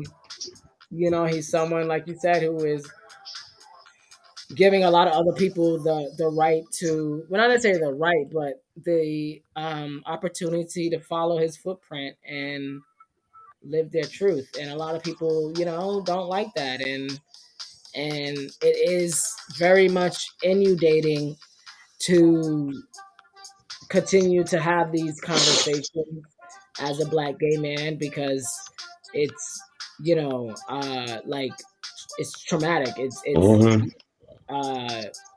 We got to keep reliving our own situation, because that's what happens. Like, because when you hear these people saying, "Well, why he had to do it this way? Why did that?" Like, it's like, okay, but you realize we all came out kind of the same way. We made a statement publicly, whether it be publicly to your parents, or you have the opportunity of publicly going to people.com and doing a full spread. Like, you come out to the public, and it's your moment. It is your story, Mm-hmm. and this is Little Nas X's story, and we have to, like, follow him on this journey. And it's not going to be pretty. It's not going to be cute all the time, but this is the reality. Like, the reality is that he's going to be, and it's not over. Like, he's, I mean, the guy freaking made Fox News. Like, I mean, I mean, they'll talk about anyone, but the fact that they decided to Mm-hmm. to talk about Little Nas X of all people, it's like, it shows you how far of a reach that little kid, this little 21-year-old Montero from Georgia, is Atlanta, Georgia, is triggering a hell of a lot of people, and that, I think that's the reality of the situation. I mean, and honestly, like, I it's like you said, I'm tired of talking about it, but at the same time, I know it's something that we're gonna have to continue to talk about, Mm-hmm. because he needs people. I mean, I feel like he could defend himself, but it's getting to the point where, like, because there are people who we may know who have these feelings, and it's just like, well,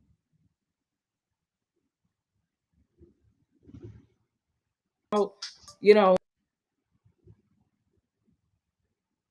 like, we have to continue the front for him, even though, like I said, I know he can do it on his own. But it's just like, this is exhausting, because it's just like, Okay, all right. So he came out with some damn sneakers and he decided to do a video about the devil and he got everyone up in arms. Okay, all right, fine. But is that the end of the world? Like I always talk to you about, is he going to fund the damn the evangelicals that want to wipe us from this earth? Is he over there like is he do Mm-mm. how much harm is he doing? And it falls back on the parents, where it's like, if you are so petrified that your child is going to turn out to be gay because they're a Little Nas X fan, then that says way more about you than it does about anything else that we're talking about on this show. Mm-hmm. That says a whole lot about the heterosexual complex of it all. That says a hell of a lot. And that's much a further conversation because neither one of us are hetero. But it's just like, it's like I said, it's annoying, but at the same time, like, clearly we have to keep having this conversation. It's like where the average white person, oh my god, racism still exists. Yes, bitch, it does. Like, it's like, we gotta keep reminding people that, coming out of the closet is a struggle. And it's not like you said earlier with Colton and the Netflix show. I don't know what the hell a gay guide is. Yeah, it's just whitewashing coming out of the closet. We know that. But there are people who want that point of view. But it's also, I guess, our job as Mm-hmm. a say, girl, that's not the reality. The reality is that there's a 70% chance that you will end up being homeless in your journey as a young gay adult. That's the reality. A lot of parents don't know how to deal with it. Mm-hmm. I was one of them. I was kicked out of my home as a young gay growing up. I didn't have Lil Nas X. So I look at my young cousins and nephews and nieces and stuff like, this is who he's inspiring. This is who he's marketing to. He always was marketing to them, but now he's doing it in more of a grown adult way. He's giving people the right to live your truth.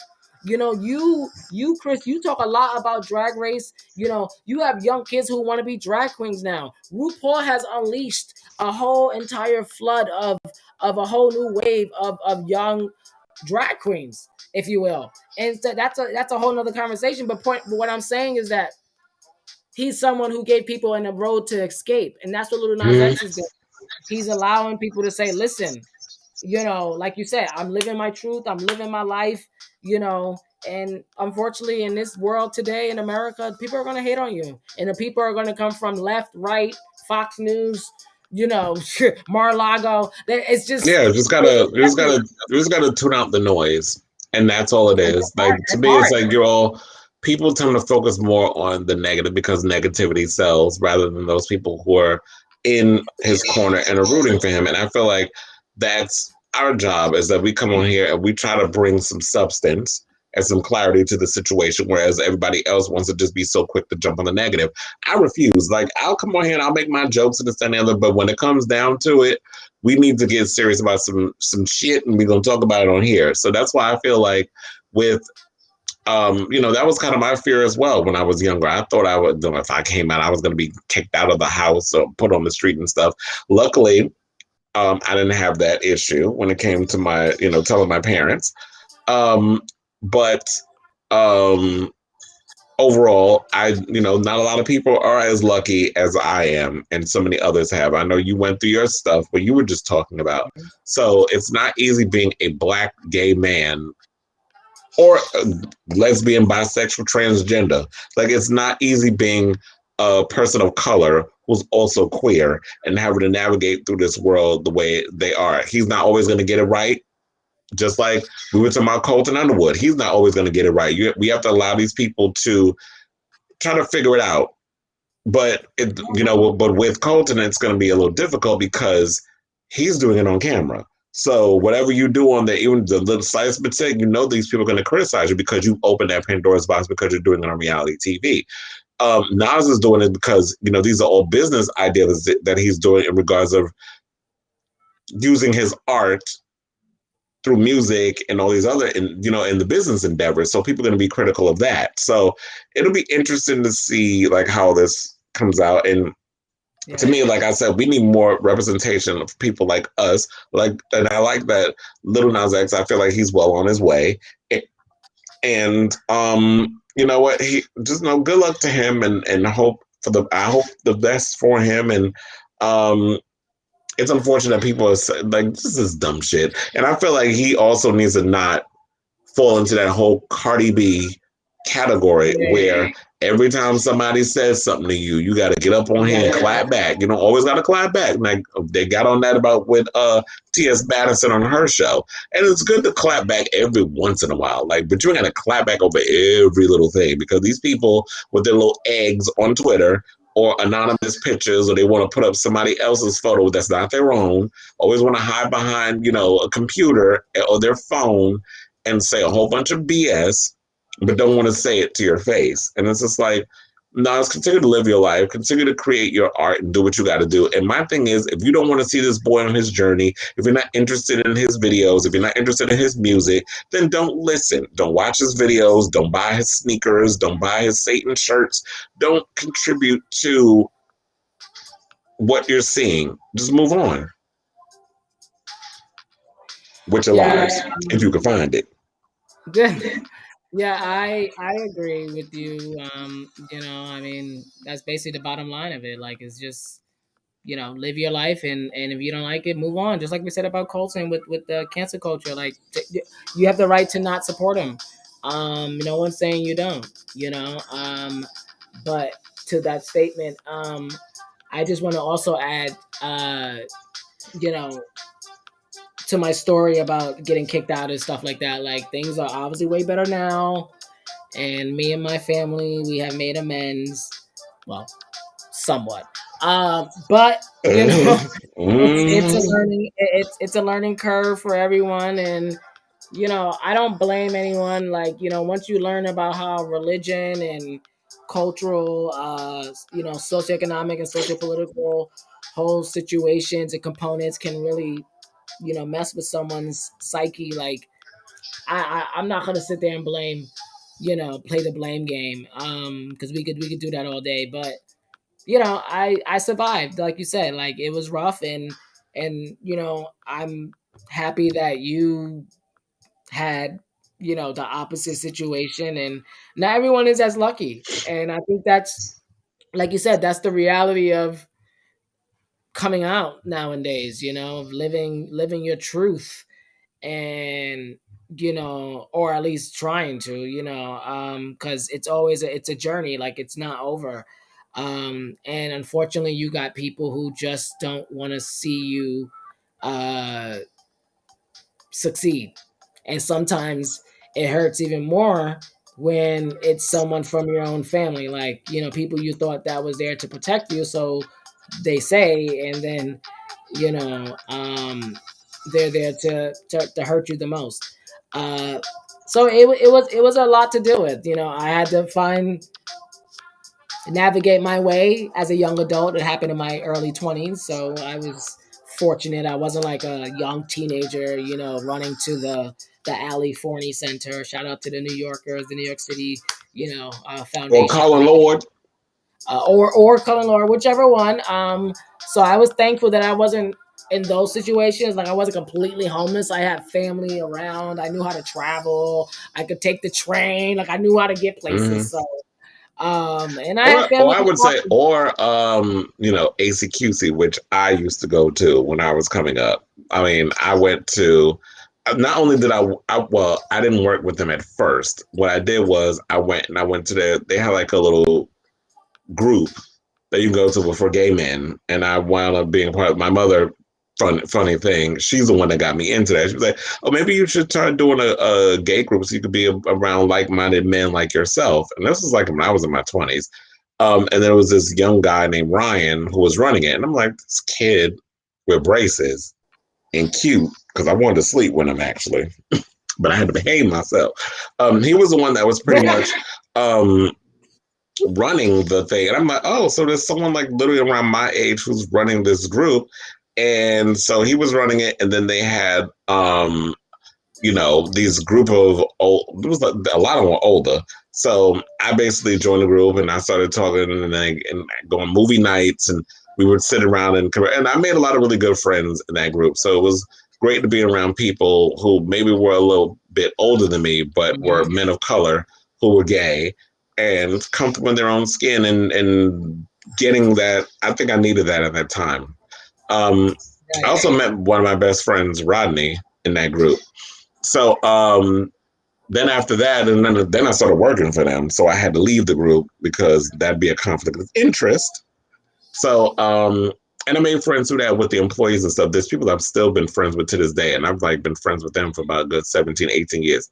My Lord, does time fly. But so yeah, so it's, even if you're trying to navigate and you don't even know who you are and you're not comfortable with yourself yet, try to find, like we were saying before, find your tribe, find your little group, find something that somewhere that you can connect, where you could get some sort of a family. Because you know what, while we do have our regular family, the great thing about being a part of the queer community is we can create our own family. We can make our own family. You can find your tribe and that could become your family. Like how we have, like when we talk about Legendary, they have houses, or houses existed long before Legendary was a show, because ballroom culture, that sort of thing. So you can always find your tribe, is basically what I'm saying. Find your tribe, find your tribe, find your tribe. Absolutely right. And we're gonna get to Legendary in just a bit. We probably is gonna put both of those stories together because it's a whole. Legendary it's a bit fun and it's a hot mess at the same time. But what we're gonna do right now, we're gonna get to this thing because Lil Nas X, he has the hate going on, but like you said in the beginning of this segment with Lil Nas X here, as you said, he is, as I call him, he is the queen of all trolls, honey. And he started trolling with the Nicki Minaj troll account, but now Lil Nazi is going further, even beyond than we could think, because apparently, and I heard people who said, I cannot listen to this song. So is there truth or is this a big fat conspiracy? Let's take a look.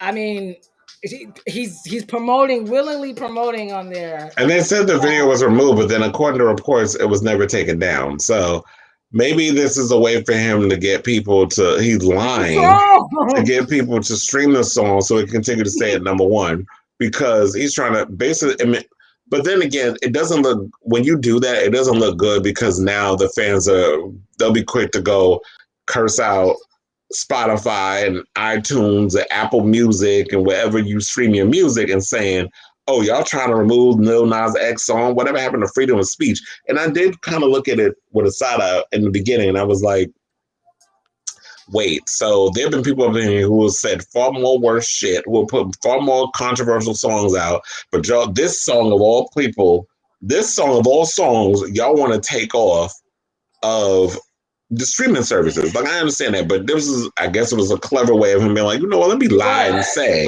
so that way y'all can keep streaming the song, and then I can make money, and it could be still at number one. You think I'll see through you, Miss Honey.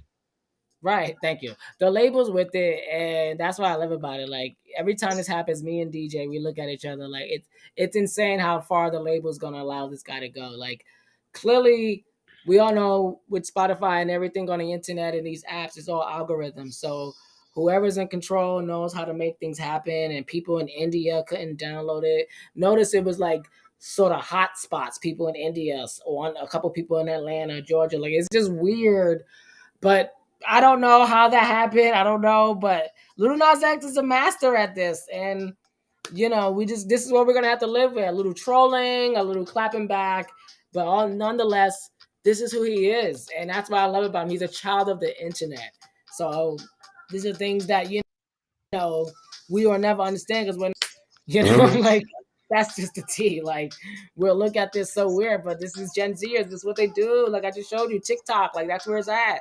That's how I get most of his stupid stuff. Like, but yeah. So I just love Lil Nas X, and like you said, me and my man, we're the biggest fan, because he's the future, and yes. But everyone stunts. Like, everyone stunts to make things. Like look at freaking boom.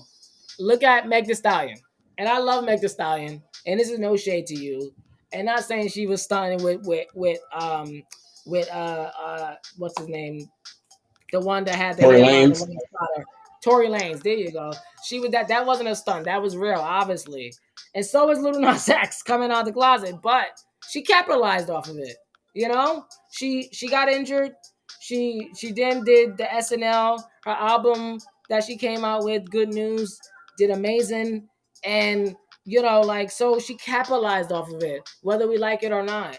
Lil Nas X come out of the closet, made a lot of news, and then he was like, how do I go further than this? Well, let me do a video that takes it to another place of where I actually wanted to go. But because I signed this deal, I had to play the whole, Elmo, Sesame Street, horsey shit.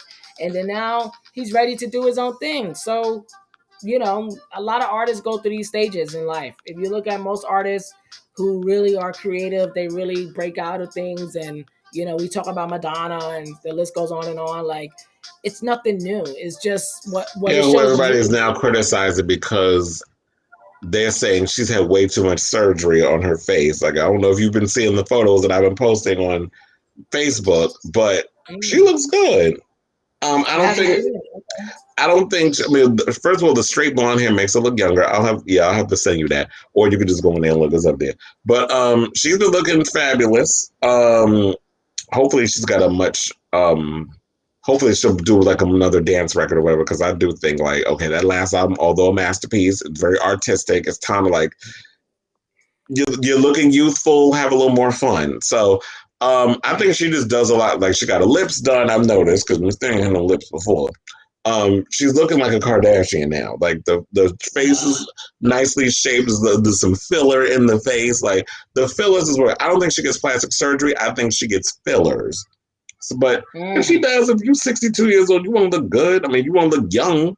Why not? Y'all always criticize people that are getting older anyway. Or if they got a little wrinkle and it's part of the job. Y'all criticize people about their age and this, that, and the other. So then when they finally do something about it to make themselves feel good because you made them so insecure with your comments that you want to criticize that. So what were you saying about?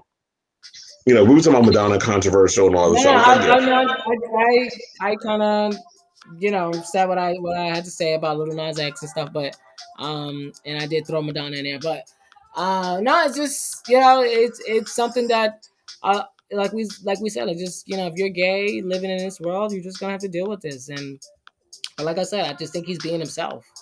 And of course he's stunting. Like we all stunt. Everyone stunts. And like I said, Meg capitalized, Beyonce capitalized off of Lemonade, and I'm not saying again, like I'm not saying that was fake, but I'm just saying, because that's what obviously, stunting and stuff like that. But I'm just saying they capitalized off of a moment that they all experience. And that's what artistry is about, isn't it? Like I love Brandy.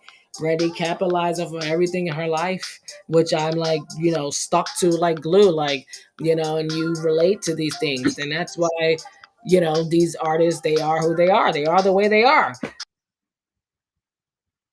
And artistry to me, like he's not killing anyone. Like he's promoting be yourself. What is wrong with that? But again, we know what we're up against, so that's the reality. And speaking of that, we're gonna wrap this up. This LGBT portion here. Well, actually, the whole show is LGBT, but just this whole out music portion, if you will. We got the next story here. We have the one and only out artist Chica. And Chris, we spoke about this via our group chat here, and the latest going on with Chica is that she is basically openly admitting that she had suicidal thoughts. And she was basically ready to leave this earth. And to that story here, I shout out to Lovey Scott with the write up here. And it goes on, it says a week after announcing her retirement, a week after announcing her retirement, it appears Chica has reversed her decision. Yeah, she's not retiring from music, which is good. She goes on and says here via Uprock, I am alive. I am okay. Thank you to everyone who has reached out to check in. It's been a very intense week. I am not retiring. After what I've endured in the past few days, I am not ever allowing anything to stop me or almost take me from this ghetto ass earth. She also had a message for The Cardi earth is B. ghetto. Right. She says to Cardi B, thank you, Cardi B, for reaching out and showing such kindness to me in a time I don't even think you knew was as serious as it was. You've always shown love to me and don't think I could take that for granted. You're appreciated. She continues and says, I will be stepping back from social media from time being, whether that means silence or just having someone else post for me. I am too valuable to be tampered with. And it took almost not being here to realize this internet shit isn't worth it. She's also shared a photo of her sticking out the middle finger and wrote, and to those who thought you won in destroying me, in case you needed the reminder, bloop, toodles. Mhm. Yeah. So Oh wait, she also added another lengthy post saying, "I've known I've spoken my piece, but it felt the need to clarify some things. I'm not reading comments, replies, DMs, but some texts I'm getting are making me feel the need to be fully transparent." And then she goes on about the video and exactly what happened. So this is real deep. This is real like just long and winded. But she finalizes it with says this break I'm taking has less to do with stands, harassment, and online situations. It's a chance for me to process all of this and protect the joy I have left. I Mhm. am fine. I will be fine. I promise you. I'm just about to be. I'm just about to go be human for a little bit. Take care of yourselves and the people you love. We're all we got. Mhm. So very deep, very heartfelt, very emotional, very traumatic. Once again, this is another out artist slash performer because I'm going to connect it to the other stories we were doing this whole season. You know, we've been talking a lot about the hate you give regarding social media, and we started our conversation with this season talking about the drag queens Paul's Drag Race going through their situation with the internet. We even talk about Chrissy Teigen. You know, yes, she returned. That's a whole nother conversation. It just shows how tech runs our lives. That's a whole nother conversation. But she left the internet. So many people left the internet. Selena Gomez. I see so many articles. I even question about it. But here we got Chica, who is, you know, she's a grown woman, you know, and a grown ass woman at that. And a lot of people will be the first to say, "Oh, grow some thick skin." You know, Mhm. you can't be coming out of the industry and dealing with this. But like I always tell when I talk to my partner about it, like I say, none of us are celebrities. So we're on the ground talking shit because that's what we all do as people over here. While the people who made it, such as Chica, so we think, is able to, I don't know, because she got money and wealth now, because she's accessing those brackets of wealth that we all aspire to, and she's in there. She's a part of the machine and whatnot. She just nominated for a Grammy, so some Mhm. people living the life. She gets caviar every night, whatever. But that doesn't negate her from being, you know, prone to being attacked on social media by her Yeah. own fans. So she Exactly. thinks. And also, we don't know what it's like to have thousands of messages hitting your phone, you know, every minute. You know, and that's what I'm saying. Like, I only have a couple thousand followers on Twitter, thank God. Not even a couple thousand. I have less than like 1,100 followers on Twitter. Like, I don't even have over 1,200. I'm like, but Mhm. I'm not Chica. I don't have 56,000, 100,000. Selena Gomez with 99 million. Could you imagine your personal phone just blows up every 6 seconds, every 3 seconds? You have someone responding, ding, ding, ding, ding, ding, ding, ding, and 8% of it is good, but that 12% is just the most disgusting, vile stuff, you know, and that's the most that affect celebrities, affect humans. Like, we're all human, and you know, so it's a lot of components. Everyone has thick skin. Like everyone. I mean, if you're black in America, you have thick skin. Like, let's be real. But Mm-hmm. there's another thing to be black in America and a celebrity on a massive scale, where you have social media at everyone's hands, and they're just saying the most disgusting things. Chica's very vocal. She's out about Black Lives Matter. She protests. We know what happens with people like that, Chris. We just spoke about it with the hate that people give to Lil Nas X. Like, if you're out and vocal about what you stand for politically, Lil Nas X is very vocal. He was hanging out with Bernie, so he's a left winger as far as people are concerned. Like, this is where we are. So, and it's hard to protect these people, and that's why I always say, specifically on my show, Host Chat Live, like, Congress got to get involved, and that's a whole nother conversation. But these people are vulnerable, and like, I'm glad she's here. Like I said in a text thread to you when I first found out, I'm like, Mm-hmm. well, at least she's here.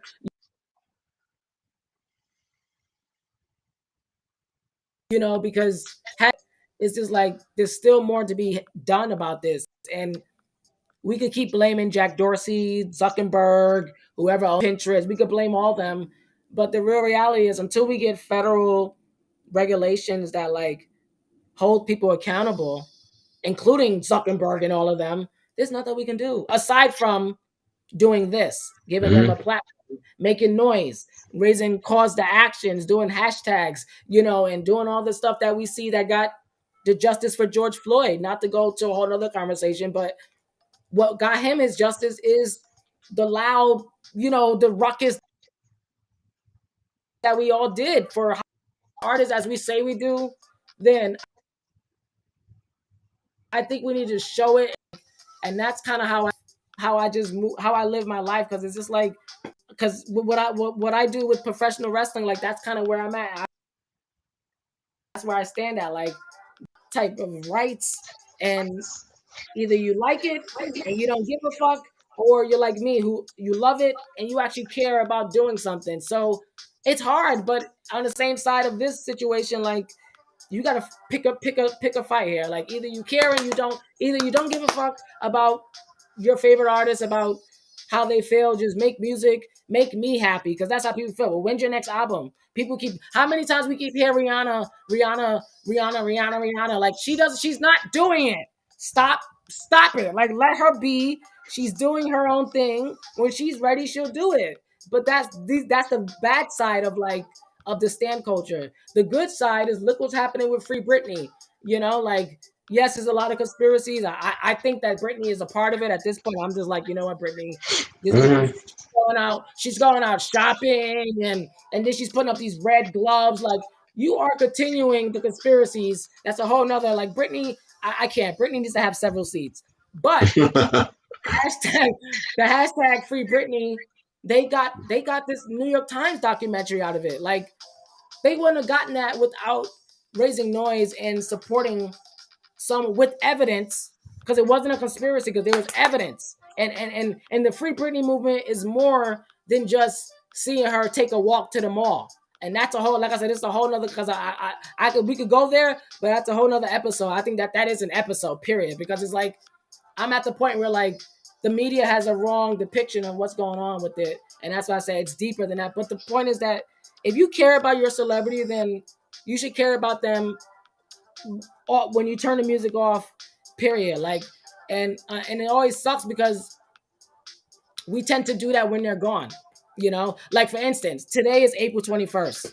Today is the day that we lost Prince. Mm-hmm. And we talked about DMX last week with the whole drug situation, and then we lost Black Rob. Thank you. Like, and these people are flawed.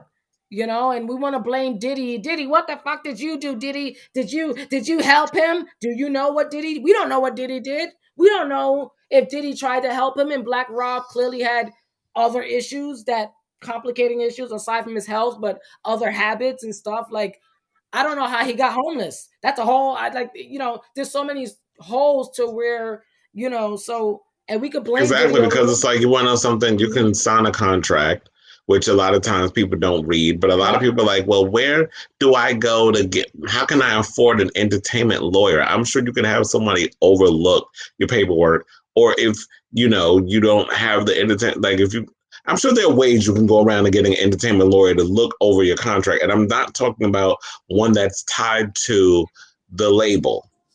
I'm talking about one that is Right. outside of the label, so that way they know to have your best interest at heart. And I'm sure when you look over that when you get that entertainment lawyer, you can find ways to pay these lawyers back. Half these rappers up in here were selling drugs before they even got a record deal, so I'm sure you could use that drug money to pay that. That I'm not saying all of them are, but whatever. People can find ways to get what they need to get when they want to sign those contracts.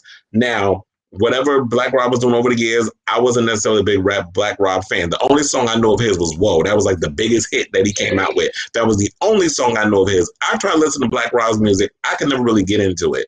Maybe it was Diddy's production wasn't fitting with his lyricism. But nevertheless, when you get to become in the industry and you start doing what you're doing and you make your money and this, that, and the other, however you hoard that money, save it, spend it, whatever the case is, you're a grown ass man. That's on you. Why should Diddy have to take care of an artist who you had the opportunity and the money didn't go whichever way it went? I don't know what his situation was and how he became homeless and all his ailments and stuff. That's something that's whatever's between him and the people who knew him and all the other stuff with that. I can't speak on it. But to the whole situation about Chica, I'm glad that she's come back, she's come to her senses. She's not she's giving me Missy Elliott tease right here. In the early days. But she's an immensely talented person. I like Chica's music. I like the music she contributed to that movie that what the hell, Jamie Foxx was in. The one that was on Netflix. Oh, but not the new one because he got a TV show out now. No, the recent one with the superpowers, where they would eat the pill and they would have superpowers or something. Oh yeah, I didn't see that one. I'm sorry.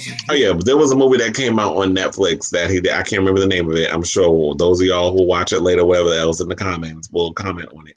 But yeah, so he did there was oh my god, I can't remember the name. But anyway, yeah, this is a superhero movie that's on Netflix, and there was a little girl who was rapping throughout the movie, and Chica wrote the lyrics for the girl who was rapping.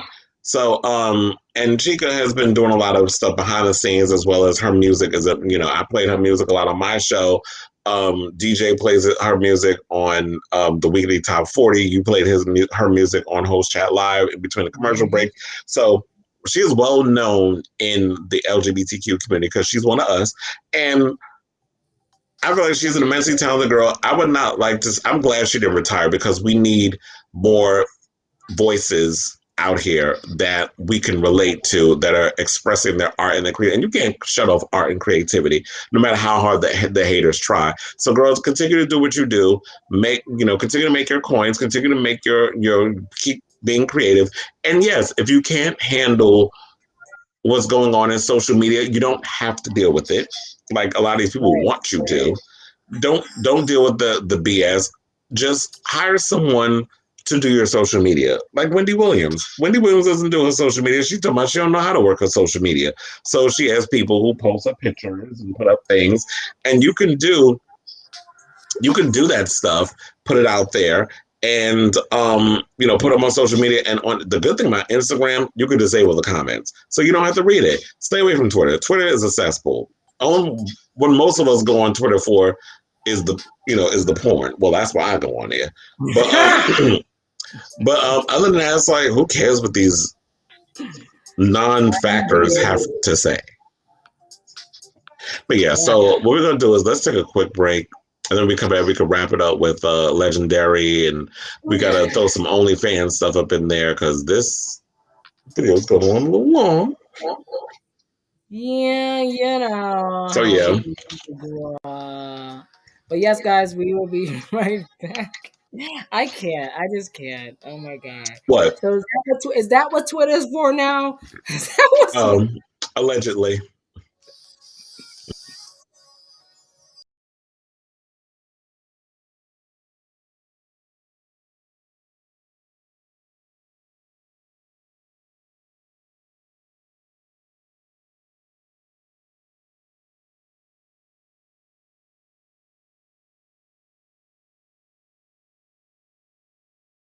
that. I'm nothing like Sherry Pie. I've never had the intent of being like what she does. And you can't paint all of us under one brush. And if you do, you're a moron. And I don't have time to entertain idiots like you. And to speak on that previous photo that you put up where Jackie Cox, who competed with Sherry on the last season of Drag Race, I don't agree with her assessment on what she said. Can you bring that picture back? Where she basically said, please do not give Sherry a platform to speak on her issues or whatever the case was. And my thing is this: everybody has a right to tell their side of the story. We heard from the victims. We heard from Sherry.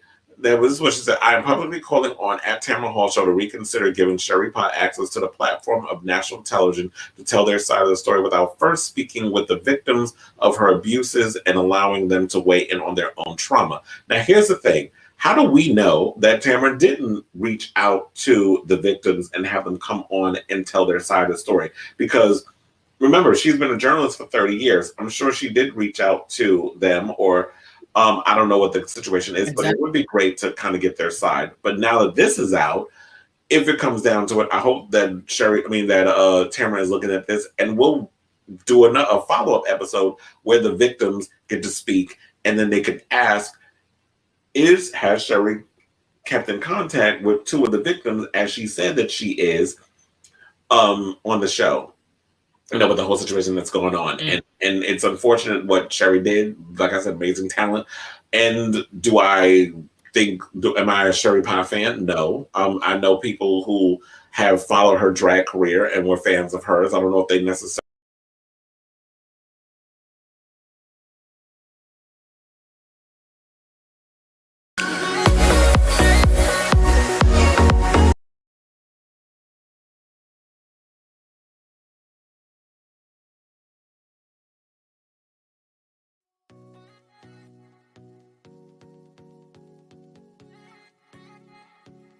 So she's alleging that she says Maluma fell very much in love with Jennifer Lopez, saying that he's drawn to her because she's a 51-year-old woman. Does she remind him of his mother of some sort? Because, you know, J-Lo is that age. Not only that, but Moni claims Lopez is just as into Maluma. In fact, they're having a secret affair. I really see that they've had a sexual relationship, adding that the pair talks about their deep love for one another all the time on the phone and on WhatsApp. Okay, girl. But she didn't stop there. Moni also alleged that in addition to being obsessed with J-Lo, Maluma is also sexually attracted to both men and women. Loved about makeup artists particularly, or people that work behind the scenes, whether it's hair, makeup, or even in any part of the beauty situation. When you work with celebrities, you get all the good tea from them as well, because they will dish it to you. I know, because I've been on many sets where they be beating your face and stuff, and this is what they get. I'm not going to ask you any of that because we don't want to be that messy. But one of the questions I want to know, because you said you work with Deb Annie, do you think she a Trump supporter? Because that's the storyline they're trying to run with on that growing up hip hop. Oh, is it? Mm-hmm.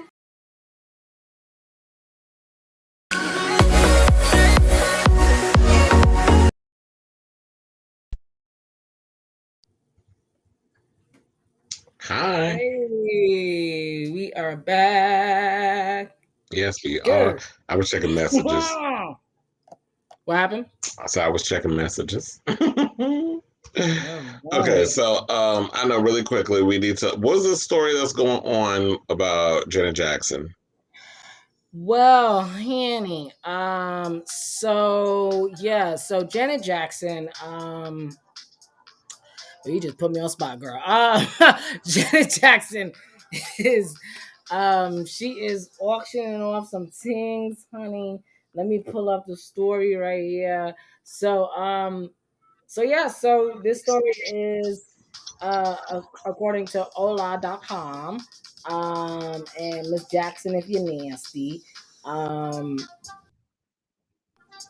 she's. All I want to know is what's going on with this new album. I know, like, she's been. I was trying to stall while you pull up. You got the clip? I mean, you got the story yet? Yeah, I got the story. I'm trying to pull up the picture, but so Oh, sorry. good job, girl. Good job. No, so the story says here that the 54-year-old has some very personal items here. And she's holding a Julian's auction next month. This article came out this month here, so next month May she'll be holding this auction, which is an official auction designed for celebrities to safely sell their possessions. And it goes on here. It says here, one of the many sentimental items Jackson is looking to auction off is her wedding dress from her 1991 wedding to dancer Renee Elizondo First of all, we Jr. don't know she married him. So now there's a wedding dress? Well, I mean, really, all I'm saying is, listen, I'm just curious. I mean, last time I checked, Janet Jackson is worth a hell of a lot of money. Mm-hmm. And so I don't know I don't think what she needs the money. I just think, it's a lot of stuff. Like we were talking about Beyonce with the vault and all other, they put all this stuff in storage. And so maybe she's doing this. Who knows? Maybe she's gonna get the money and donate it to charity, or maybe she does want to auction some stuff off and it's gonna go into her account. Because nobody's really touring right now. People aren't Right. performing. I know I'm hoping, I'm not sure, but I hope she's back to working on this album that she was in the throes of working on before COVID. I actually hope that she's going to hit up K Tronada and they're going to work out. Because remember, there was talk that they were supposed to collaborate on an album, but then COVID happened and they weren't able. She takes it very serious because, she's raising a baby. So I'm hoping that she collaborates with him again. Of course, she, has her collaborations with Jimmy Jam and Terry Lewis. That'll always be what she does. But I would love to hear her bringing some of that new school style. So I'm curious to see what she's going to do with this. Both. Yeah, I'm curious what she's going to do with this auction. I'm also looking forward to the documentary, which what is it going to Hulu, Netflix, one of those streaming services that she's doing a documentary that's supposed to come out next year. So I feel like 2022 is going to be the year of the Janet. I'm looking for her to have that comeback, especially after all the controversy that's surrounding her over the Super Bowl thing. And it seems like the chickens have finally come home to roost over the other one, Justin Timberlake, who I saw commenting about the whole George Floyd trial. And I wonder, because I wasn't reading the comments, if people clapped at Justin for making comments about the George Floyd trial. So I'm sure. No, it goes on in here because you asked about what is she doing it for? So, and I think you might be right. It goes on and says here about the other items include her military jacket from Rhythm Nation music video, her single hoop earring with the hanging key, furniture, jewelry, and costumes from her tours and music videos for the songs including Control, Nasty, What Have You Done For Me Lately, one of my favorites. This is all according to Yahoo Style. Janet never had done anything like this before. Martin Nolan, the director of Julian Auctions, told The Observer, we approached her so many times and it's always been very hard to find anything at auction from her because she kept an archive of everything. She has had this stuff in storage for years in her homes in Los Angeles, New York, and London. She's been incredibly hands-on with sending personal notes on each piece, remembering what she wore and when, which we've included in the catalog. She now feels it's time to let go. So you guys got coins to waste. You want to get some collectible items, go and get some personal items from the one and only Janet Jackson. Yes, go use that stimulus money and get you some Janet Jackson clothes.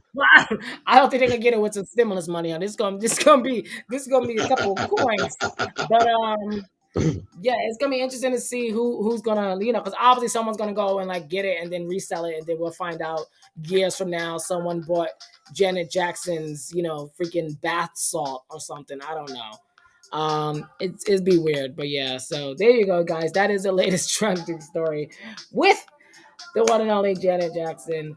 But yeah, I'm with you, Chris. I'm like, where is the album? Because she did say she was working on something.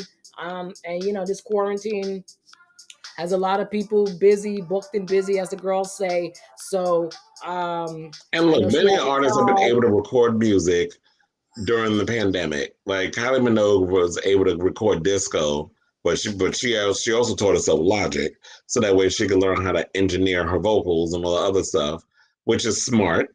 But I don't know.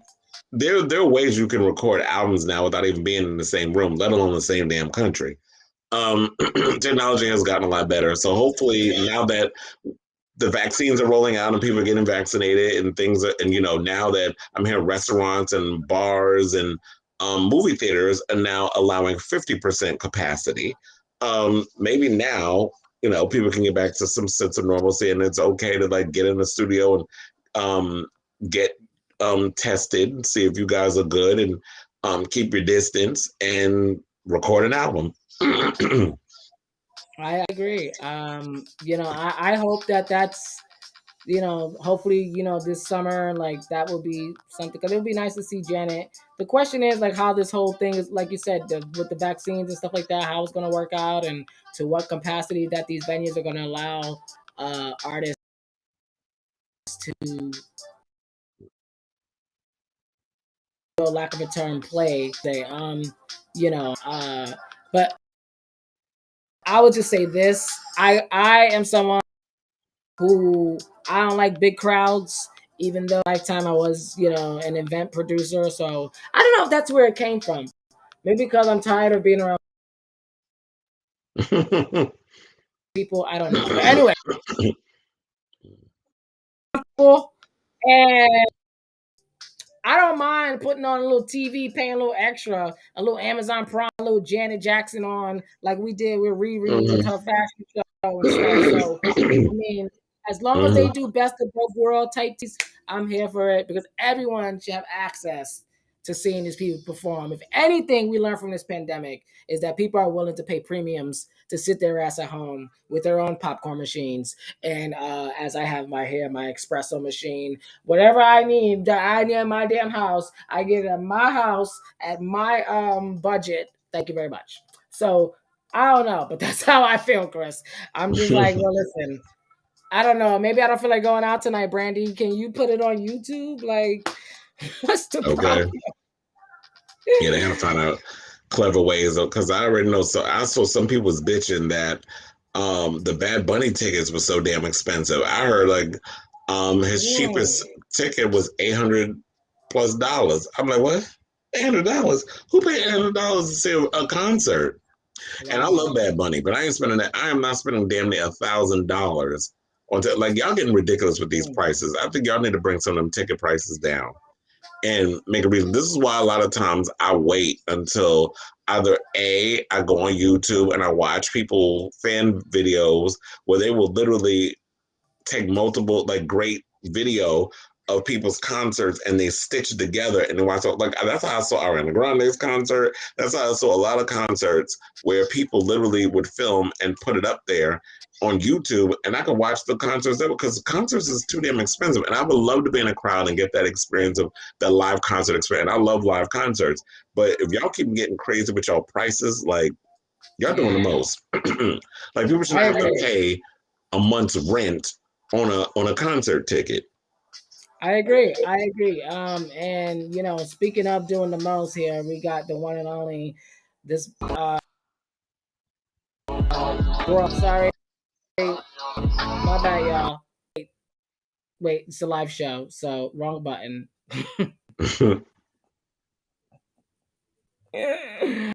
Oh, where's it at here? Okay, there we go. We got Bella's song. She is going up against here with OnlyFans. And we spoke a bit about this story, but we didn't speak enough of regarding like a security breach. Yeah, this story is Girl, this ain't the messy. White House. Well, I mean, well, that's right, but that's what OnlyFans is saying. Like, so I'm gonna break this down for you guys. So basically, here, what we got is like you said here, Bella Thorne, security breach with OnlyFans.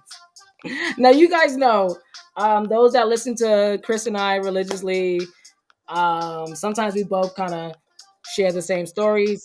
And at that time, a couple weeks ago, it was the story about the OnlyFans. Because this is something we've been really fascinated about. But at the same time, I'm a little concerned about. I'm just being honest. You know, I'm not saying like it's a bad thing. It's just like everyone is doing this. I'm like, I just listen. Just tell me before I find out someone else that finds out, and then it pops up on my timeline. It's just like that's my only concern. I'm just like, oh my gosh, if it's someone that I know. But anyway, it is what it is. Mm-hmm. But the point is that now you got celebrities. Because remember, Bella Thorne caused a ruckus before when she got on it, and she was like, doing a little. I don't think she made anything, and I mean, did like photos at that time, like really to now where she's getting security breach, but she was making a fortune. And then a couple weeks ago, we had Catch Me Outside girl, the baby. She made I think 6 million, and she Mm-hmm. just started opened an account. That was it. So or 1 million in 6 hours, whatever. I get the number. But anywho, point being is there is a market for this, and I know there are people who use OnlyFans for other stuff. Some people just put music. I Mm-hmm. think Bobby Lights is one of them who does music videos and stuff. So people use it for different things. But at the moment, it's currently used for racy photos, and apparently she went too far. So we have this write up here from Radar Online, saying here basically the subscription based site tells Radar that they are prepared to take legal action. By the way, this article came out 2 weeks ago. Take legal action, and cease and assist letter went unanswered. In a statement to Radar, OnlyFans confirmed there is a group of people purchasing, compiling, and then illegally hosting content. We have sent them a cease and assist letter and filed a WIPO complaint against them. The registrant has not responded to complaint, and we are pursuing further legal action. Article continues to say here that on Wednesday, the Internet Explorer reports that Bella Thorne was amongst 279 OnlyFans creators whose risque content was allegedly copied to a Google Drive and then shared on a hacking forum. Wow. According to Yeah. this thing here, cybersecurity firm Black Channel reportedly found that OnlyFans experienced a security breach last month. Bella Thorne isn't just the only celebrity on the subscription-based site. Black China, Amber Rose, Tiger are just a handful of stars with OnlyFans accounts. Yeah, they want to pretty much talk about Many of them were affected. celebrities and famous people on there. But yes, this is an ongoing issue that I have noticed has been happening to a lot of OnlyFans content creators because there's a guy that I follow who does not only does he do his sexual videos with men. I believe he's married with kids, but she's aware of what he does. But also, he was talking about how he was going through hell because he would notice like his OnlyFans content was being posted on Pornhub and so many other of the gay, or not even gay, like the porn streaming sites that you have. So they're like, well, he's notifying them, flagging it, trying to get it taken down. And this is supposed to be a safe space where I can upload my content. I can make money off of that. And then, of course, OnlyFans gets a percentage. But now that my stuff is being leaked to a different site, they're seeing what I'm trying to get you to pay for free. Basically. So, OnlyFans has always been kind of an issue, not only just with this whole thing, but in other situations as well, in regards of like, what it was somehow now your videos will be flagged if you're doing anything in public, or they have all these restrictions. And I know there have been some gay people who have come and complained about OnlyFans and their stupid rules, which is why I keep hearing like people say go to Just for Fans, which is owned by a gay man who directs porn. So if you want a safer space, go to Just for Fans. I don't think Just for Fans is having any security breaches. You also get sneak peeks of what you're about to pay for, whereas OnlyFans doesn't even allow that. People are up in here asking $20 for content. I don't know if it's good or not. I need to see a couple of trailers. Well, I need to post that shit on Twitter so I can get a sneak peek. And if you literally laying low and spreading it wide and doing all kinds of sexual content that's going to get my jollies and my money, I need to see. I need a sneak peek. I need to know what I'm paying for, and I don't like the fact that OnlyFans doesn't allow that. It doesn't allow people to kind of like see what it is, get a sneak peek of whatever it is you try. I'm not saying give me the whole damn cow and the milk. I'm talking about just give me a teaser, a taste, an appetizer before I get to the main course. It goes on here to say, the follow-up article that days after the alleged security breach, as we just spoke about, she then shared a naughty video, barely wearing any clothes at all. This time, she opted not to share it on her OnlyFans, but instead posted to her Instagram, showing herself strutting through two French doors wearing nothing but lingerie, slipping her famous curves into a black lacy push-up bra. Okay, I don't know where this is going. And that was allowed on Instagram. Okay, but I know there are guys I know who are models who post on OnlyFans because Instagram does flag certain photos and certain things that they put up there, and you can be a lot racier without even having to explicitly expose yourself. So that's why a lot of people do. It's a R-rated version of Instagram. Instagram is PG-13. You can do more R-rated stuff on Instagram or NC-17 if you want to. But yeah, I found it interesting because you say that. But I was like, how, I guess with all her money, she decided to create Content X Studios consulting agency. I didn't even know Bella Thorne had a consulting agency. But apparently because, Legendary is coming, was it next week or the week after? It's coming next month. When next month is next week. Legendary, the new season's coming up. I'm really looking forward to it because we got 10 new houses, including who is it? We have Prince Miyake Mugler is going to be on there. He was a member of Vogue Evolution and America's Best Dance Crew, which Deshaun Wesley and Maldonado were a part of. I remember when they were first on there.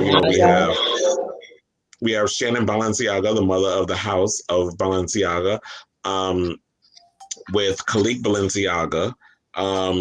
And, we have Tati from My House, who is going to be on the show. We also have someone I mentioned too, Gia Banks, who is someone that one of my really good friends is his, gay mother. She's going to be on there. We have the House of Comme des Garçons. We have, the House of Tishi. Like, there's a bunch of houses that are going to be on there. What is it? Well, according to out.com, as I mentioned, the other ones, we got the House of Icon, we got the House of Lux, we have the House of Milan, we have the House of Orici. Mugler, the House of Mugler. Yes. Yeah. Tishi, Mugler, Chanel, Miyake Mugler. It's going to be interesting. Yeah, so this should be an interesting season, and I missed My House. That was my show. But because I know I want to get to the OnlyFans connection, but I want to just talk about HBO Max's Legendary, and when do they say? I'm trying to see what day. So I know y'all wonder who's going to be the judges on this season. I'm not that excited about some of them, but okay, cute. Tiffany Haddish, Taraji P. Henson, Amaya Scott, Nico Anand, Normani, Adam Lambert, and Demi Lovato. Now, we know Amaya Scott is trans, so I'm glad that they're going to have a trans girl on there. I would have loved to have seen Dominique come back because apparently, she and Laura Roach have been nominated for an MTV Movie and TV Award. I think it's for Best Fight. Legendary's been nominated twice, Best Competition Series and Best Fight. So in Best Competition, the show is up against RuPaul's Drag Race and The Challenge, The Circle, The Masked Singer. For the Best Fight, they're up against Selling Sunset, The Real Housewives of New Jersey, RuPaul's Drag Race Untucked, and Keeping Up with the Kardashians. So I feel like they have a better chance of winning Best Fight. Best Competition, I could see RuPaul's Drag Race probably winning that. or if MTV wants to play nepotism, they can give it to the challenge. Right. Yeah, that fight was everything. I wish I would have had the time to pull it, but yeah, I hope that they win the MTV awards. We're gonna talk more about that on Saturday. We're gonna cover that, the Oscars, all that good stuff. Yeah, because But the yeah, Oscars is on Sunday, and I feel like I still haven't been able to catch up on a couple of the movies. I mean, I oh, saw with the one from Get Out, the actor. Why am I thinking Chadwick Boseman? I'm not thinking of Chadwick Boseman. oh, Um, oh my god, I have a brain fart.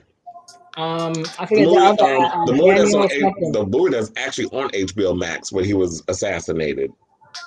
Judas and the Black Messiah. I saw that. I wanted to Right. see. I haven't gotten around to seeing Nomadland. I haven't gotten around to seeing a lot of the Oscar-winning movies. I want to try to get to it this weekend, but it's probably not going to happen. So I'm just Yeah. gonna see what happens with the Oscars. Check it out, and I'll just jump on the bandwagon at the last minute. And possibly by Wednesday or maybe next Saturday, we'll talk about the Oscars, and I'll see if I could. By that time, I'll be able to watch all those movies and talk about it. Well, But yeah, I'm excited for this new season. I'm hoping the season is a lot better. I don't. I think based on the commercial, they didn't have an audience, because of COVID restrictions. They there's gonna shot be no in. audience. That was the latest in the article. No audience. So unfortunately, he's gonna have to deal with that. Yeah, But they yeah, I shot it love in the LA. photo. I love the photo. I love what they're giving Deshaun. I love Deshaun. But as I said to you and let everyone else know, like I have a personal connection to the house of Gorson, Hmm. and I am not a member, so I'm not going that far. But I you know I love ballroom, so I love the ballroom culture.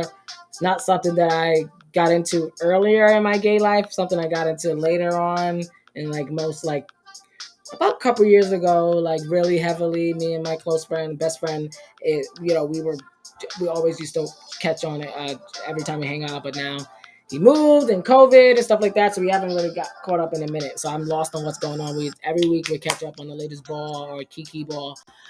Hence was in that Kiki. And Well, you said May yeah, so 2nd. That's Sunday. for what? May 2nd. I mean, no, that's May 6th. I'm sorry, I read the May damn 6th, thing yeah. wrong. That's Oh, third. I forgot it comes on. It's next Thursday. right, and May 2nd is Pose, right? Is it May 2nd? Yeah, yeah. So we got polls and we got legendary child. It's gonna be a I lot, was and gonna say we I'll be got doing my so reviews. so much going on, but I have a special connection with the house because Hmm. the father of the house, Twiggy Poochie Gosson, we share the same birthday, and I have not met him, but when you share a birthday with someone, you automatically like, oh wow, and then to see just the fact that because I'm trying to find his statement here about his house, but the fact that he has like you know just so proud to see the rise of where his house has gone, like, and the fact that because I thought they were going to be in the first season, but now I guess you got to wait till your turn, and I'm sure a lot of people in there, but he says here via Twitter. Elated to announce that my family, the legendary house of Comé des Garçons, aka the Garçon, are on season 2. Hashtag Garçon Ways. So I'm just really happy to see him thriving and the house of Garçons thriving, and everyone that's a part of it. This is interesting, a very interesting, intriguing show for people who are not used to ballroom.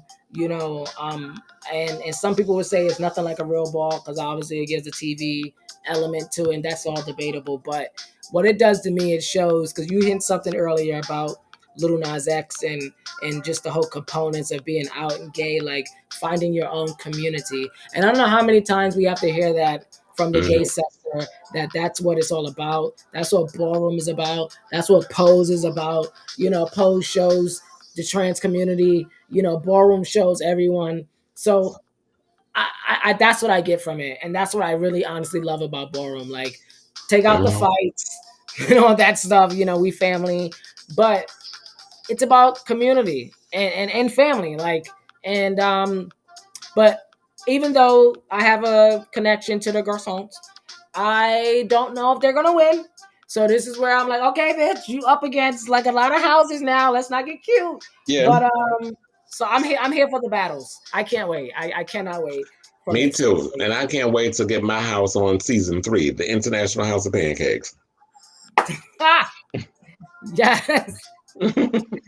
Oh man. Yeah. It's gonna be this May well, this whole like, because I like it's gonna be nonstop this now until like Pride season and just everything that's coming. This year and I don't. You spoke about New York Pride. Is New York Pride going to be a thing, or is that going to be virtual as well? Probably virtual, right? I have no idea. From based on what I heard, they said they were going to be doing something virtual, and I guess there'll be some establishments that will be happening. But I don't know. I feel like at this point, because COVID restrictions are being lifted, we've been able to get it under control in a lot of situations. It's starting to get warm. Summer, like we're in the midst of spring, even though we're still getting a little winter-ish weather. I don't know why it's windy today and in the 40s, but in New York. But summer's right around the corner. And like, what, 2 more months? We got summer, and people are itching to get about the house. People are itching to be hanging out. And I've been noticing, because I work in the Flatiron district, people have been going back to living their lives. People are hanging out. People are migrating in large groups. They're out going to restaurants and bars, and people are trying to get back to some sense of normalcy. So, a lot of people in New York are getting vaccinated. So I don't know if we're planning on doing a Pride. If we're planning on doing a Pride this year, which I did hear certain situations will be virtual. I don't think they're going to have what they usually do every year, where they pick some gay diva to perform. Because I think the last person to perform at before COVID happened, the last person to perform at a Pride was Madonna for the 50th anniversary, because we didn't do anything last year. So I don't think we're going to have anybody this year. I do think that things are still going to be virtual-esque. But I do think that, now that the vaccines are rolling out, more people are getting vaccinated, and I'm getting mine in 2 weeks, my second dose of the Madonna. I think that by that time, as long as people wear their masks and people follow the precautions, and I think things will start to open up, and we'll have some sort of celebration. I don't know what that is. I think there will be some bars that will be holding people, but we'll see. I think by the summer, we'll have it'll be slightly above what we've had to deal with. No, I agree with you. I mean, because you work downtown, so you kind of got the gist of like how it's all going down. So I totally understand your consensus of what's going on downtown. Because you're at the heartbeat, like Flatiron, and so you're seeing literally the city come back to life. Because everyone that lives outside of the city, like myself, I don't know what's going on downtown. So, I could tell you what's going on up here up here, Upper East Side, but East Harlem, whatnot. But how the reaction is, because you're dealing with people with your job. So, it's interesting to get your point of view, and I'm sure, because people are getting vaccinated, and hopefully, like I said, that's a good sign. But it also on our behaviorals. So let's hope that we can all follow suit. Exactly. Oh, and I should also point out that Honey Balenciaga, who is on this upcoming season of Legendary. The dancer revealed that he has signed with Bella Thorne's Content X Studios consulting agency and is launching OnlyFans. So Content X also represents Tyler Posey, Jordan Woods, and Carmen Carrera. I'm like, Carmen Carrera got a OnlyFans? And Honey says, tap in, the girls got some news. And this is what he said on IG Live. We're doing an OnlyFans with Content X Studios. I'm their newest client, and OnlyFans about to be a big mother effing thing. So tune the F in. We're about to have mad lives. We're about to have mad photos and content. I'll be teaching how to Vogue on there as well as doing many, many other things on OnlyFans. Girl. Well, I do wonder. They also said that Balenciaga also plans to announce private events and balls in addition to doing a segment called T for Pay. Presumably, the segment will provide behind-the-scenes information from Legendary as well as other things going on. Say that again. It's going to be called what? T for Pay. T for Pay. Which basically will provide behind-the-scenes information from Legendary as well as other things going on in the ballroom scene. So basically, she's going to sit up in here and sell y'all some tea about the ballroom scene for a price, such as like revealing tea about about certain girls and probably messy. And he says he plans to do their first voguing lesson on OnlyFans. So he says subscription is free for a limited time. Maybe a little something for the freaks because you know I'm a freak. Well, honey, you look like you be up to some things. Wait a minute, girl, you're lying. I can't. This is too much. This is too much. I can't. Wait a minute. So, oh no. They got to get their girl, honey, because I don't know. I thought it wasn't gonna be like that. I thought it was gonna be just porn. Well, yeah. I mean, I didn't know she was giving shows on there of like, I mean, not well, it feels like a show of revealing tea. She's gonna do exactly what we're doing, but on OnlyFans and giving tea about the ballroom. So the question is, who you're talking about, and is she gonna get really messy and talk about people who are on the same, the set of Legendary? Because I'm sure. I should say she's very popular because she appeared in the villains thing. What was it, Heroes versus Villains segment they did in the finale? Yes. But it says that Balenciaga is the third most followed contestant. Simone Tichy is the most followed, having built her audience as a celebrity makeup artist. And Jason Prodigy is the second most followed, also having built a following as a celebrity makeup artist. Balenciaga's following comes from their season 1 appearance on Legendary, a cameo in Meg Thee Stallion's video, as well as many of his voguing clips going viral over the last 2 years. See, that's what it is. She got those followers, and now she's getting those coins. Like I said earlier, like, girl, nothing wrong with it. I just didn't know the whole gist of it. I saw the headline and I was like, oh, Chris, we got to talk about this girl.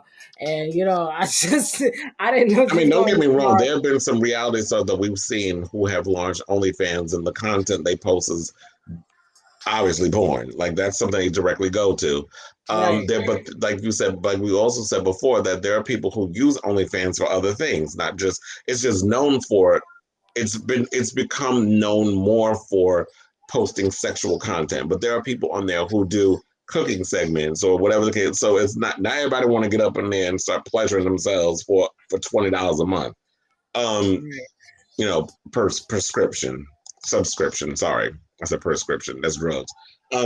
Per subscription. There's some people who could use it, like Honey can use it for, using it what your talent is. You do voguing, you can give tutorials or whatever the case is. People can go in there for a fee. You can shout them out and teach them, give them the basic whatever. They can subscribe to the video and copy and learn how to dip properly, how to duck walk properly, Child, if you say it, if these heifers say, how do I do a shablam? You need to be slapped because that's not even a damn move. I just want to see clips. I just want to see clips now. I just want to see clips of it. I mean, I want to go over there now because they said it's free, right? So I want to look at the OnlyFans it's free for a limited time. And Well, if you want to, I'm gonna be expecting you to hit those text threads with the probably group because chat with I some was gonna say tea. I wouldn't mind smashing a little Miss Honey Balenciaga, but but what was that? What was I gonna say?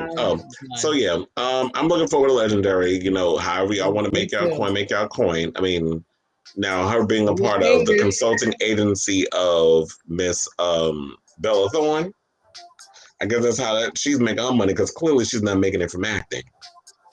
Right, right. But speaking of coin, if you girls are in the market right now for some good, cute real estate, things are in a downturn right now as far as the real estate's concerned. It's a good time to purchase some property, if you will. So we got someone that everyone knows from reality shows here. We got the one and only Food God, aka Jonathan Chabon, who is selling his New York City pad for $2.6 million.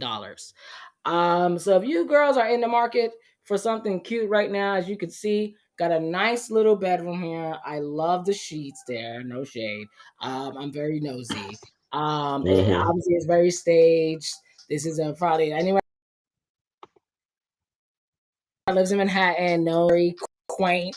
So you probably this probably got more closets than we got here, obviously. But so this is Food God's house, guys. 2.6 million. The story was posted here from NewYorkPost.com.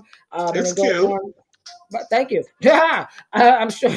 I love I love the sheets, and I want that carpet below the bed. Like hello. And it goes on and says the Food God left no expense spared with his designer. Oh, so he renovated this. Look at I this. actually like you want to. I actually like that bed design. Like if you could put a mattress on top of what is that on the bottom? The bed Um. frame, I think. Right? Yeah. And that what Right. you call? Yeah. The bed. Yes, the bed frame. Yeah. Like Yeah. I like those rather than the ones that got the little, the little four in the corner. Because like, if what if you smashing it and you hitting it good, you don't want you don't want the bed to break. So if you have something like that, Yeah. that's That's all I be true. thinking about. Like, first of all, if you're gonna get a bed, it's gotta be, is it sturdy enough for fucking? That's what I always think in my head when you buy a bed, Well, not just a hello. sleeping. That is the first. That and is it fuckable and you can go to get sleep? Yes. Yeah, I know Um. most people think about sleep, but I just be thinking, is it sturdy enough while we're fucking? Well, if not, then maybe you can move it into the wide living room here on this I glass don't know. I table. like But no, apartments. I don't know. no I love horrible apartments watching. like that where there's like a lot of wide open window space. But I'm sorry, I'm my mother's child. I need blinds because if I want to walk around my house butt naked, whatever the case is, I need my privacy. I don't need people with their little binoculars trying to look up. Because I know it's like when you get money, it's always a lot of wide open window space. Yeah. I like that. Wait, what So, is that? Is I that value a blind. I value a curtain. oh, that's a window there. Okay, I was like, what is that in the corner there? I thought it was like like one of those dividers from like Right, from that's what the I'm like saying. I was the like, dining room and the kitchen. You got that little window where you could like interesting. put your drinks or whatever up there. Right. All right, and then we have another slide here. This damn thing works. Um, come on, computer. It's some cute. This There we go. This apartment's is the cute though. kitchen. Oh, the funny thing is Ooh, I like the hallway. when I was looking at this apartment that I'm fingers crossed that I get it. Yeah. Island. I saw the island. I was Mm-hmm. like, ooh, I love an island in the kitchen. I know a lot of people don't know this, but I do like to cook. Um, but yeah, an island is very important because I like to be able to have my little bowls and put all my stuff up on the counter, Oh, my yeah. little, my spices, so that way when I'm cooking, I could just grab the ingredients, throw it in the frying pan, and do all. I just like having enough stuff, enough space. I just Right. love an island in the kitchen. An island is important. I think it's because I didn't grow up with my grandmother had one built actually in her kitchen in the house. So I remember like going over there. You would always you had the island, and then not only that, but you could put some stools around the island so you could sit at the island. So I just liked that. In this current apartment that I was Right. Yeah. I like the I love the kitchen.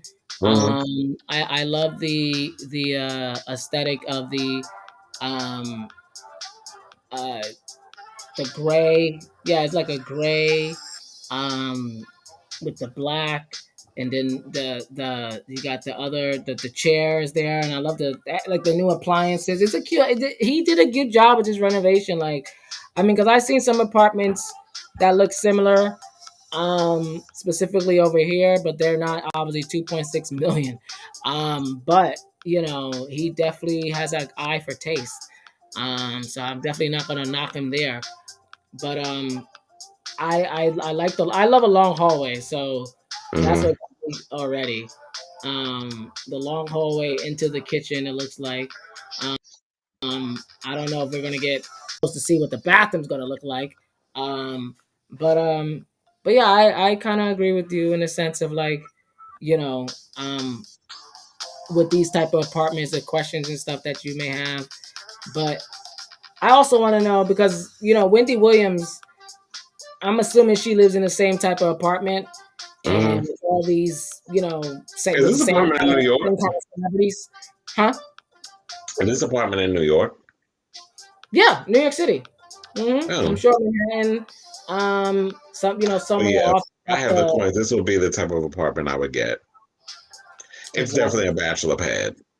Exactly. That's what I'm saying. Like it's definitely someone for someone who's singing. That's why I said I definitely think she has a an apartment like this. Like, you know, but yeah, I love the kitchen. I don't think he cooks clearly. It's funny because he's called the food god, But you but don't yeah, cook. he You don't use your I, kitchen.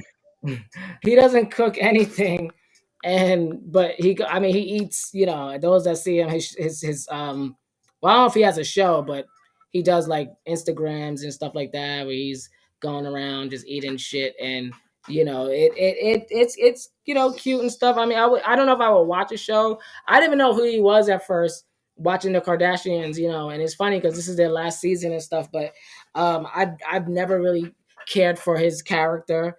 Mm-mm. But I do think this food god thing, you know, from a marketing perspective, I think it's money. I think he definitely knows what he's doing from a marketing. I mean, I'm sure he chewed Kanye's ear off, and food god works. It slips off the tongue.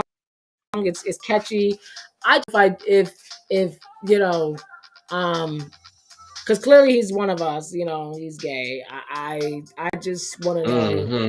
I guess right, exactly. So, I just want to know, like, girl, um, you know, is it someone that I see myself friends with? I don't know, but I like his aesthetic though. So I'm sure that's why I said that's why I love his apartment because I could see myself living in there too. I mean, I'm not single, but you know, I like what I like, and I I definitely could see myself in it, and I can't afford it. But if someone's watching the show who got 2.6 million right now, this would be a kitchen that you will be getting. I think we're selling it pretty good. We should get some commission here, right? Um, Hmm. but yeah, Come on, real estate. right, okay. Um, but yeah, I mean, have you? What? I mean, you're not someone who watched the Kardashians, so I would think you have an Mm-mm. opinion because I know, you know, you have. I mean, you have an opinion, but not necessarily about them per se. Um, but what do you think about him per se, like John, well, food guy? Well, I mean, I've watched him on other, I've said this before, even though I don't particularly keep up with the Kardashians, um, they're every time I turn on my goddamn TV, that family is in my face. There's always some show or some streaming service or some YouTube channel that is talking about the Kardashians or their latest shenanigans or some blog when I'm doing research from whether it's for this show or On the Line or the Chris Avalon podcast. Whenever I'm looking for stuff and I'm scrolling for stories that every now and again I will cover the Kardashians, depending on Oh like wow, if it's with Kim and Kanye or whatever the case is, like certain little things. If it's too big for me to ignore, I will cover it. Even though I don't get, but yeah, it's like to the point. right, I have seen him pop like up this not only divorce. on the Kardashians every now and again, exactly, shoved down our throat, like kind of like you can't escape social media because of its influence. The Kardashians are embedded in our zeitgeist. I have seen him on Wendy Williams where he did a Food God segment, and I've seen him on other shows that I do watch. I don't really think much of him. Right. I didn't know exactly what he does. I don't think he even knows what he does. I mean, if you found a niche that works for you and is making you a coin, kudos to you. I don't know nobody's hustle, but looking at that apartment, it's a cute little spot. Like definitely, like I said before, as a single guy, if I was at a point where I had that kind of money and I could afford such amenities, I'd throw down $3 million for that apartment. Okay. Well, it also has, as we saw, the Top Chef kitchen, and it also it goes on, says apartment fully furnished. Bathrooms are outfitted with Cavalli tiling, zebra marble and alligator tile walls, as well as a Toto toilet and wide plank walnut flooring. Smart home technology enables remote control of all electronic systems, from blackout shades, lighting, including chandelier and a Also, the television. house does have, the apartment does have shades. You just don't Remote see it. control. So Right, if I you gotta want, hit the button somewhere. But the apartment has 2 bedrooms and 2.5 bathrooms, and it has a 65-inch Sony TV flat screen as well. The is that what we're looking representatives, at now? yep, the representatives are Douglas Elman. If you guys are interested in purchasing this property, yep. But there you have it, guys. Jonathan Chaban, aka Food God, selling his apartment. Well, yeah, condo, apartment, $2.6 million. Yeah, I know my mother asked me the other day when I was home. telling her about my whole, that I'm looking to move and this and the other. She's like, have you ever considered getting a house and stuff? And I'm like, child, a house is way too much maintenance. Like to me, I'm more or less like what we just saw. I want a nice apartment in New York. When I get that coin from doing these shows and everything, and the financial benefits start to reap, finally fully come in, I could become, part of the Millionaire Boys Club. What should I? I mean, I'm not saying should. I will, because New York. There ain't no other place like New York. So when I stay in New York, if I'm the type of person that I've said this, I don't like the responsibility or the burden of trying to deal with what it takes to keep, for the upkeep of a home. I saw my father Right. has to deal with in regards of being a homeowner. Not that it's bad because the whole house is paid off, but just the maintenance and the upkeep of a house. I'm lazy in that way. I'm not doing no mowing or no lawn. I never had to do it when I was growing up. My father decided to mow that lawn because that was his thing. If we effed up his grass, our ass was grass. So he Okay. dealt with the grass. He dealt with the upkeep around the house, and that's because he's old school and that's what he likes to do. I'm like, that's fine. I don't like getting dirty I hear that. unless I'm having Well, sex. on But that note, y'all, yes, I'd rather just living up to get to my point because I'm rambling. Um, I'd rather a nice apartment in Manhattan, Midtown preferably, where all the millionaires live, and I have a nice doorman and a nice little entrance and a special elevator, and I don't have to deal with maintenance. The people in the building who deal with that can maintain the building. yep, absolutely. No, I agree with you. I first thing I was told when I was selling mortgages was, from my boss who worked at a former stockbroker, said, "Do not buy a home, get a condo or a loft. More control, less the headache." So there you guys go. We That's want to give a me. quick shout out to DJ Liquid for our theme song here, Higher. We want to thank everyone for tuning in to this episode of Wednesday Night Kiki. Make sure to follow us at our channels. We will be back with a brand new episode soon. See ya.